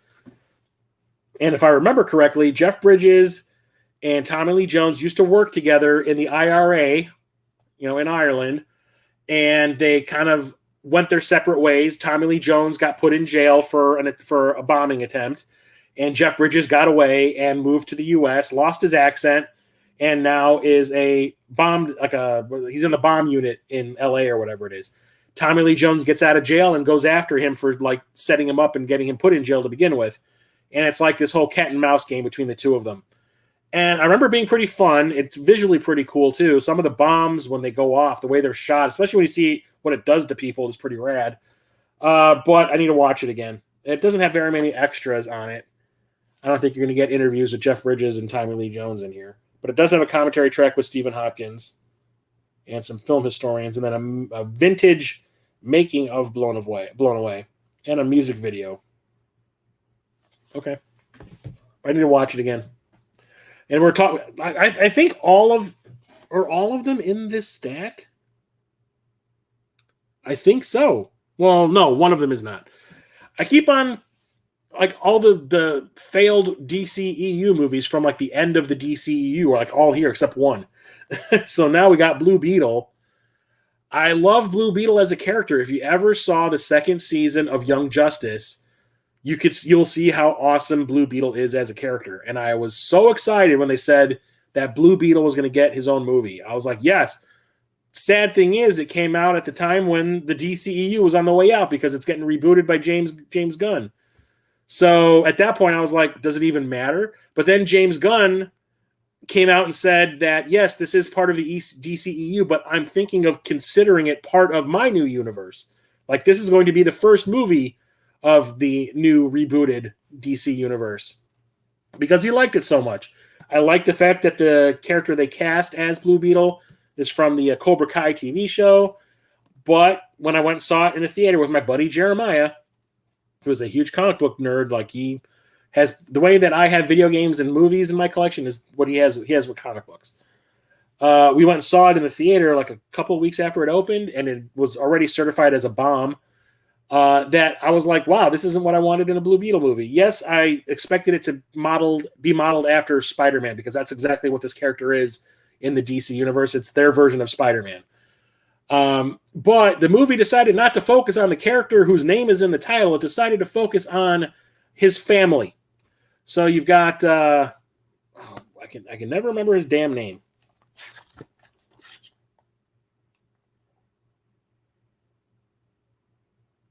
Shit, I can never remember the stand-up comedian's name. George Lopez.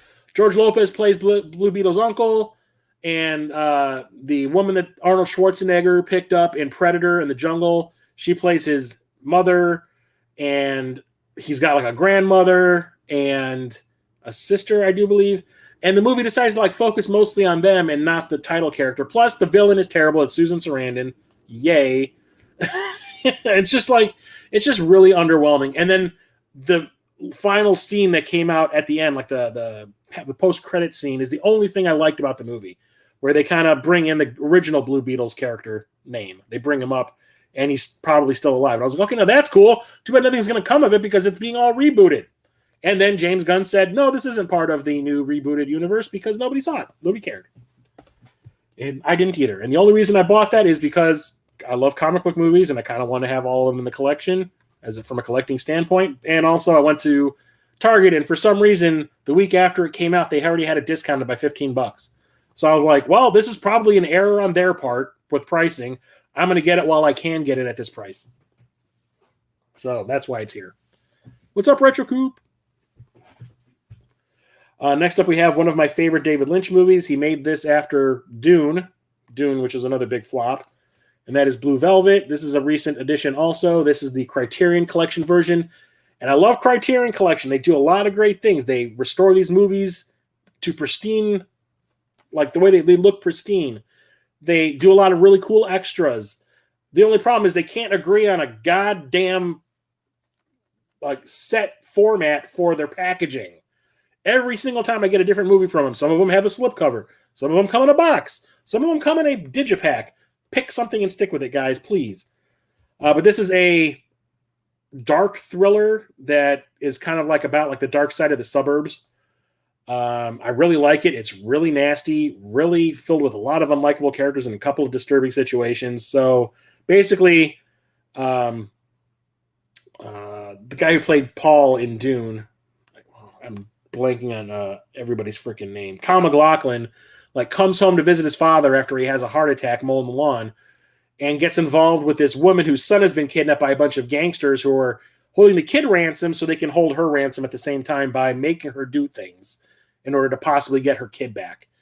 And it's creepy as all hell. Dennis Hopper plays the villain, and he is completely unhinged. He's always huffing something in some sort of a mask, and they never really tell you what it is. It's not laughing gas, but it makes him say some horrible things. But I absolutely love the movie. It's got a cool mood, a good look to it. It's shot so well. It's made very well. It's acted very well. But it's just creepy as all hell. Next up, we have Bohemian Rhapsody. I picked this up used at a local store for, I think, $7 or $8. I think I got it at the Exchange down the street. Honestly, I think when Rocket Sauce came down to visit one time and we went game hunting throughout Chicago, and we stopped at the Exchange, and I was like, I'm going to go take a look at the movies. I'm like, oh, look, it's $8. It just came out. Let's get it. It's the Queen biopic, and I really like it, although it's directed by Bryan Singer, who turned out to be a pretty horrible piece of shit during the making of this movie, and has been ousted from Hollywood because of his shenanigans, which are horrible. And the movie was, I would say, 90% directed by Bryan Singer, and then he got fired because of all the shit that was coming out about him, kind of being like a pedophile. And Dexter, the guy who directed that movie with the guy who, oh God, what is the name of that movie? About that downhill skier with the dude from the, oh my God, I cannot remember the name of the movie. There's the guy's name, the Eagle, the Eagle. The dude from the Kingsman movies plays it. Whatever, not important. He directed the last chunk of it. But as far as biopics go, it's pretty damn good, I think. They do get the timeline of certain events in Queen's history wrong, like when certain songs came out in relation to each other is kind of mixed up just so they can use a particular song for a particular moment. But I did like it. I did think that, what was her name? Rami Malek. I almost said Mally Ramick. Rami Malek was a great choice to play Freddie Mercury. I think he's great, even with the weird fake teeth in. And he sells it. I mean, if you watch the Live Aid performance by Freddie Mercury and compare it to Rami Malek's performance there, and it's almost identical. It's creepy. It's a lot of fun. I like it a lot, but Bryan Singer made it, and it kind of taints it in my eyes a little bit because it's a piece of shit. But next up is relatively new also. I do believe I talked about this, but this is another Criterion Collection. See, this one comes in a box. This one is just a digipack or a regular old Blu-ray thing, but it's just slightly thicker than normal. But this is bound. This is the first movie directed by the Wachowskis. And they had to make this in order to make The Matrix. They wanted The Matrix to be their first film, but it was going to be expensive because it involved a lot of special effects and stunts and shit. So none of the studios, even though they were writers, they've been writing movies for a long time. They wrote Assassins for Richard Donner and a couple of other action movies that were very well received. So they had clout in that area. But when it came to directing movies, the studios got cold feet. So they're like, make something to show us what you got for a relatively low budget. And this is what they did. And it's like a gangster, like a crime love story. So this girl played by Gina Gershon, who is a construction worker, is working on this gangster's apartment, falls in love with his mistress, who is Jennifer Tilly, and they make a plan to steal a bunch of money from the mob and escape and have a life together. And everything goes wrong. And it is really tense, really cool. I saw this in the theater, and the trailers made it look really rad, so me and a bunch of friends went and saw it, and we absolutely loved it. And I ended up going to see it again. Like the following week, I liked it that much. It has a cool visual style, shows exactly where they got the style in The Matrix, like they had it to begin with. And it's a lot of fun. It's like really tense. It's funny at times, like hysterically funny at times. Christopher Maloney from SVU is in here, and he plays like an imbecile gangster. And he's funny. It's great. I highly recommend it. Next up is Bram Stoker's Dracula. This is the one by Francis Ford Coppola.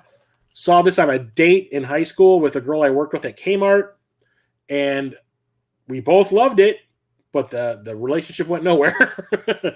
But I was like, I did not understand how Francis Ford Coppola had the style that's in this movie in him after watching the other movies he's made. So like at that point, he had the three Godfather movies. You had Rumblefish, you had The Outsiders, but like none of them really had any kind of really cool visual style. They were basically like straightforward movies.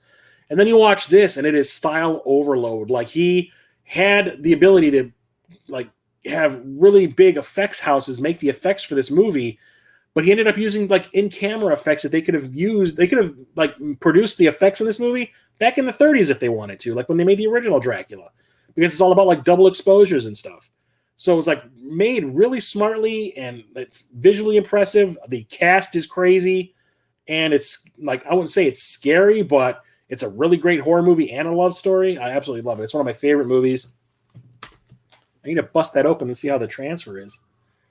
Here's another like one you might not have heard of. It's The Brotherhood of the Wolf. This is by Christoph Gans, who made the Silent Hill movie that came out a few years, like a decade ago, more than a decade ago at this point. And he's directing the new one, Return to Silent Hill. And I went and saw this in the theater because I saw a trailer online somewhere. And I was like, oh, cool. Looks like a martial arts movie that takes place like during the French Revolution. I was like, that could be cool. And didn't realize what it was. It was only playing at one theater that was like a good 40 miles away. And it was sold out. Luckily, we got there when we did. And we ended up getting tickets because it sold out basically after we got there, right after we got there. And I absolutely loved it. And it is basically like a mishmash of genres. It's like a costume drama. It's a love story. It's like a romance movie. It's a martial arts movie. It's a monster movie. And it's pretty fantastic. Visually, it is amazing. The fight scenes are shot in a really cool way. Slow-mo is used in a great way. And what the monster ends up being is absolutely fantastic and really kind of cool. I need to watch it again. I probably haven't seen this in 10 years, I want to say. But I need to check this out again. I absolutely love it. And I love Christoph Gans' style. So not only do I need to watch that again, but I definitely am excited about that Return to Silent Hill movie he's doing. Next up is Bubba Hotep. This is from Don Coscarelli, the guy behind all the Phantasm films and the Beastmaster. And I wanted to go and see this because I want to support Bruce Campbell in all he does, because Bruce Campbell is awesome. I love him from the Evil Dead movies. I love Briscoe County Jr. Like anything he does, I'm down for. I watched the episodes of Xena he was in. So when I heard that he was going to be playing an Elvis, a version of Elvis that was in a convalescence home, with a dude who thinks he's JFK and is being attacked, like the people in the convalescence home are being attacked by a mummy who is eating their souls. I was like, what the hell? Apparently this is based off of a book, but it's craziness. So you've got this dude that everyone thinks is an Elvis impersonator who just can't get out of character. It turns out it really is Elvis. He never did die. But the dude who thinks he's JFK is Ozzie Davis. Definitely not JFK, but he's like, yeah, the reason I can't remember who I really am or any memories is because the government replaced my brain with a bag of rocks and stuff. And like Elvis has a boil on his dick, and there's like multiple scenes where he's getting like lotion put on it by a nurse. And like whenever someone asks him to go and do something, his excuse for not being able to do it is, oh, come on, I got a boil on my pecker, man. But like the mummy thing is crazy. It's just like, it's like a weird mishmash of things that shouldn't work. It's like, sometimes it's a horror movie and sometimes it's like a flat out slapstick comedy. But like Bruce Campbell kind of knocks it out of the park as Elvis. And it is super fun. I need to watch it again. The thing that makes me laugh the most about this movie isn't the movie itself. It's my uncle, who is an Elvis impersonator. And he absolutely hates Bruce Campbell's portrayal of Elvis in it, to the point that if you mention the movie in his presence, he will like scream at you to shut up and don't bring that up in my presence ever again, kind of thing. So obviously, because I'm a piece of shit, I always bring it up in his presence to anger him. And it's the uncle I'm not a fan of, the uncle I don't get along with. So I think it's funny. Getting close to the end. Next up, we have Bullet Train. Came out a few years ago. Brad Pitt action movie, action comedy. Saw this in 4D, where the chairs move. You get sprayed with water. You get sprayed with air. They pump scents into, like smells into the theater. There's lighting effects. They pump smoke into the theater and all that. It's crazy. I love it. And this is kind of like a variation of Pulp Fiction. It's like a bunch of quirky characters who are all hitmen on this train in Japan together, and like they all end up fighting each other for different reasons. And it's really, really funny. I really like it. It's a fun action movie. And this is not the guy from, this is not Leach, is it? I want to say this is directed by the same guy who directed The Fall Guy. Like I was just talking about him with Atomic Blonde, David Leach. I think he directed this too. But super fun movie. I had a blast watching that in the theater.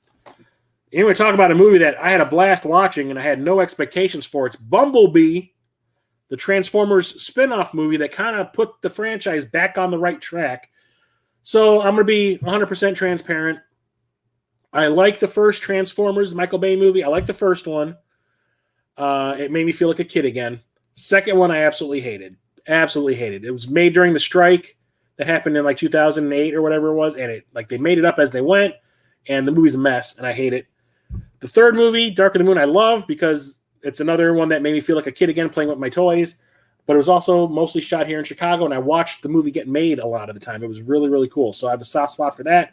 I kind of like the fourth one. There's cool things in it, but it's not great. And I absolutely hate the fifth one.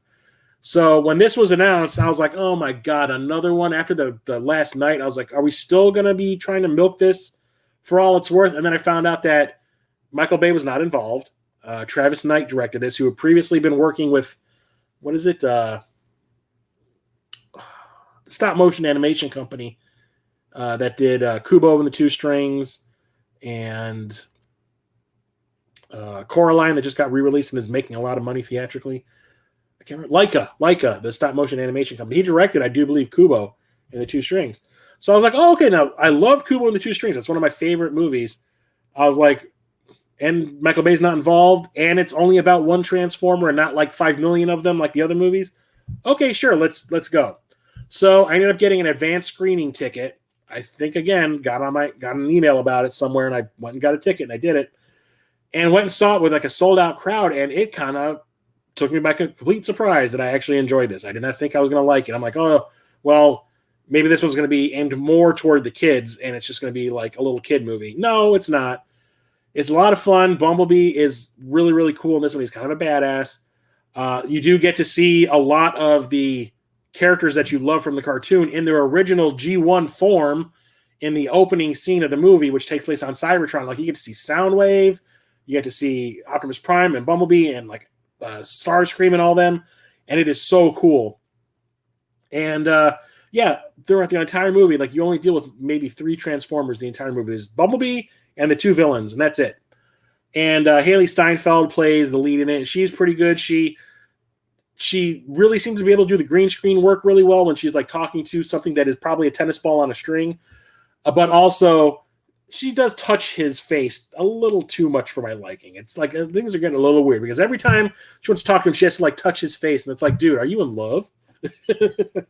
But really, really fun movie. I thought it was great. John Cena is probably the only person I felt was a little out of place, although he does have the best line in the movie when the 2 Decepticons come down and try to make a deal with the government to go after Bumblebee.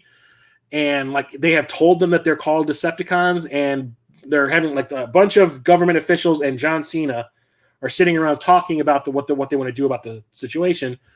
And John Cena's just kind of sitting there looking at him like, you guys are freaking crazy. And they're like, what do you think about it? He goes, I don't trust them. I mean, come on, they're called Decepticons.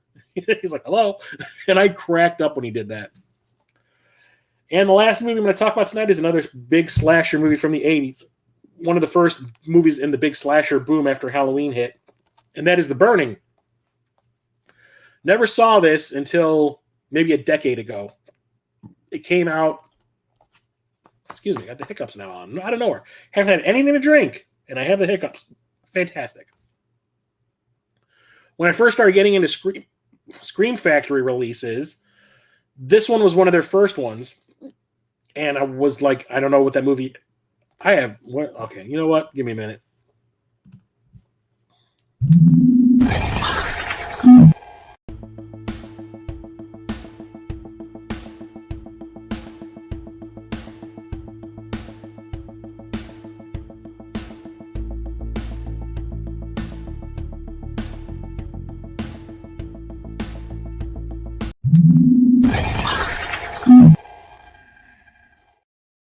Okay, that's taken care of.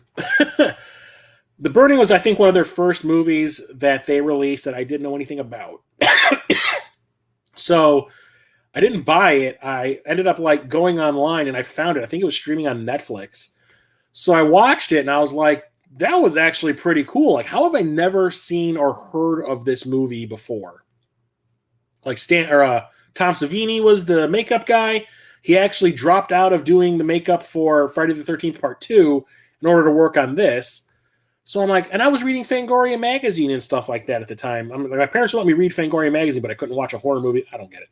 Anyway, so like, how did I not hear about this? So I was like really excited. I bought the Blu-ray and I would show it to all my friends that had never seen it before. And everyone's like, that was actually pretty cool.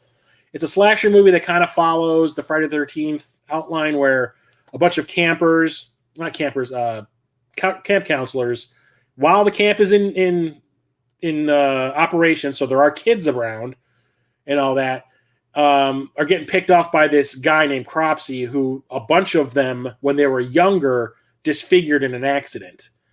And he escaped from a hospital, and now he's going after these kids that disfigured him.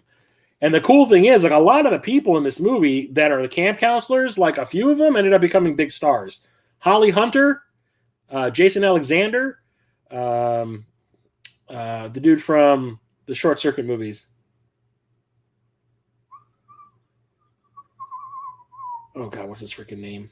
Fisher Stevens, and one of the guys who ended up being in Fast Times at Ridgemont High. There's a couple of other people who ended up becoming like TV stars, but nobody really gave a shit. Like Brian Matthews, he was from Fast Times at Ridgemont High. Lee Ayers, she was in Bloodsport. She was the love interest in Bloodsport, but she did a lot of TV stuff. I remember that. Brian Backer was the one from Fast Times at Ridgemont High. Who's Brian Matthews? He was the other lead, I guess. I don't remember. Featuring early film appearances by Fisher Stevens, Jason Alexander, and Holly Hunter. Yep. But it's a really cool slasher movie. If you like a slasher movie and you love gore and like really cool physical effects, number one, the physical effect for when you actually see Cropsey's face, you know, what the disfigurement ended up being like, that's creepy as all hell and kind of gross. Although from what I understand, they had to reshoot all the scenes because the original version, I guess, was too gross. and it would have gotten the movie an X rating or something. So they went back and redesigned the makeup and reshot the finale with him. But like there is a lot of really cool like the scenes where people are getting off. Like Fisher Stevens tries to stop from getting killed, and he puts his hand out, and the killer uses these giant garden shears, and you actually see him like cut his fingers off. It is really, really cool. Yeah, I like it a lot. It's a lot of fun. And I showed a bunch of my friends that movie. Now they're fans of it too. It's called The Burning. Highly recommend it. Highly, highly recommend it. So that's it for today. I'll be back next Thursday with the next edition of my 4K UHD streams. Probably be C and D. I don't want to I don't have enough movies to do each letter individually like I was doing with the Blu-rays. But usually I'll mix a couple together for each one to fill one out. And like this stack right here, and that 2 hours and 10 minutes. God damn. Yeah, definitely check it out if you like a good slasher movie. It's a lot of fun. It's also very 80s-tastic, so be prepared. But yeah, I'll be back next Thursday with another episode at 8:30 p.m. Central, so keep an eye out for that. Also on Monday, if you're following my other YouTube channel, The Movie Starting, which is my podcast, which is a film commentary podcast, the new episode will be released on Monday, so head over to that YouTube channel if you haven't subscribed yet. Why not? Just do it. I'd appreciate it. So it's youtube.com/@SHH. The movie is starting. And that's about it. So I will talk to you all later. Thank you, everybody, for coming and hanging out with me tonight. I really appreciate it. I will talk to you next time. Stay safe out there. Chris of Midlife Crisis Media out.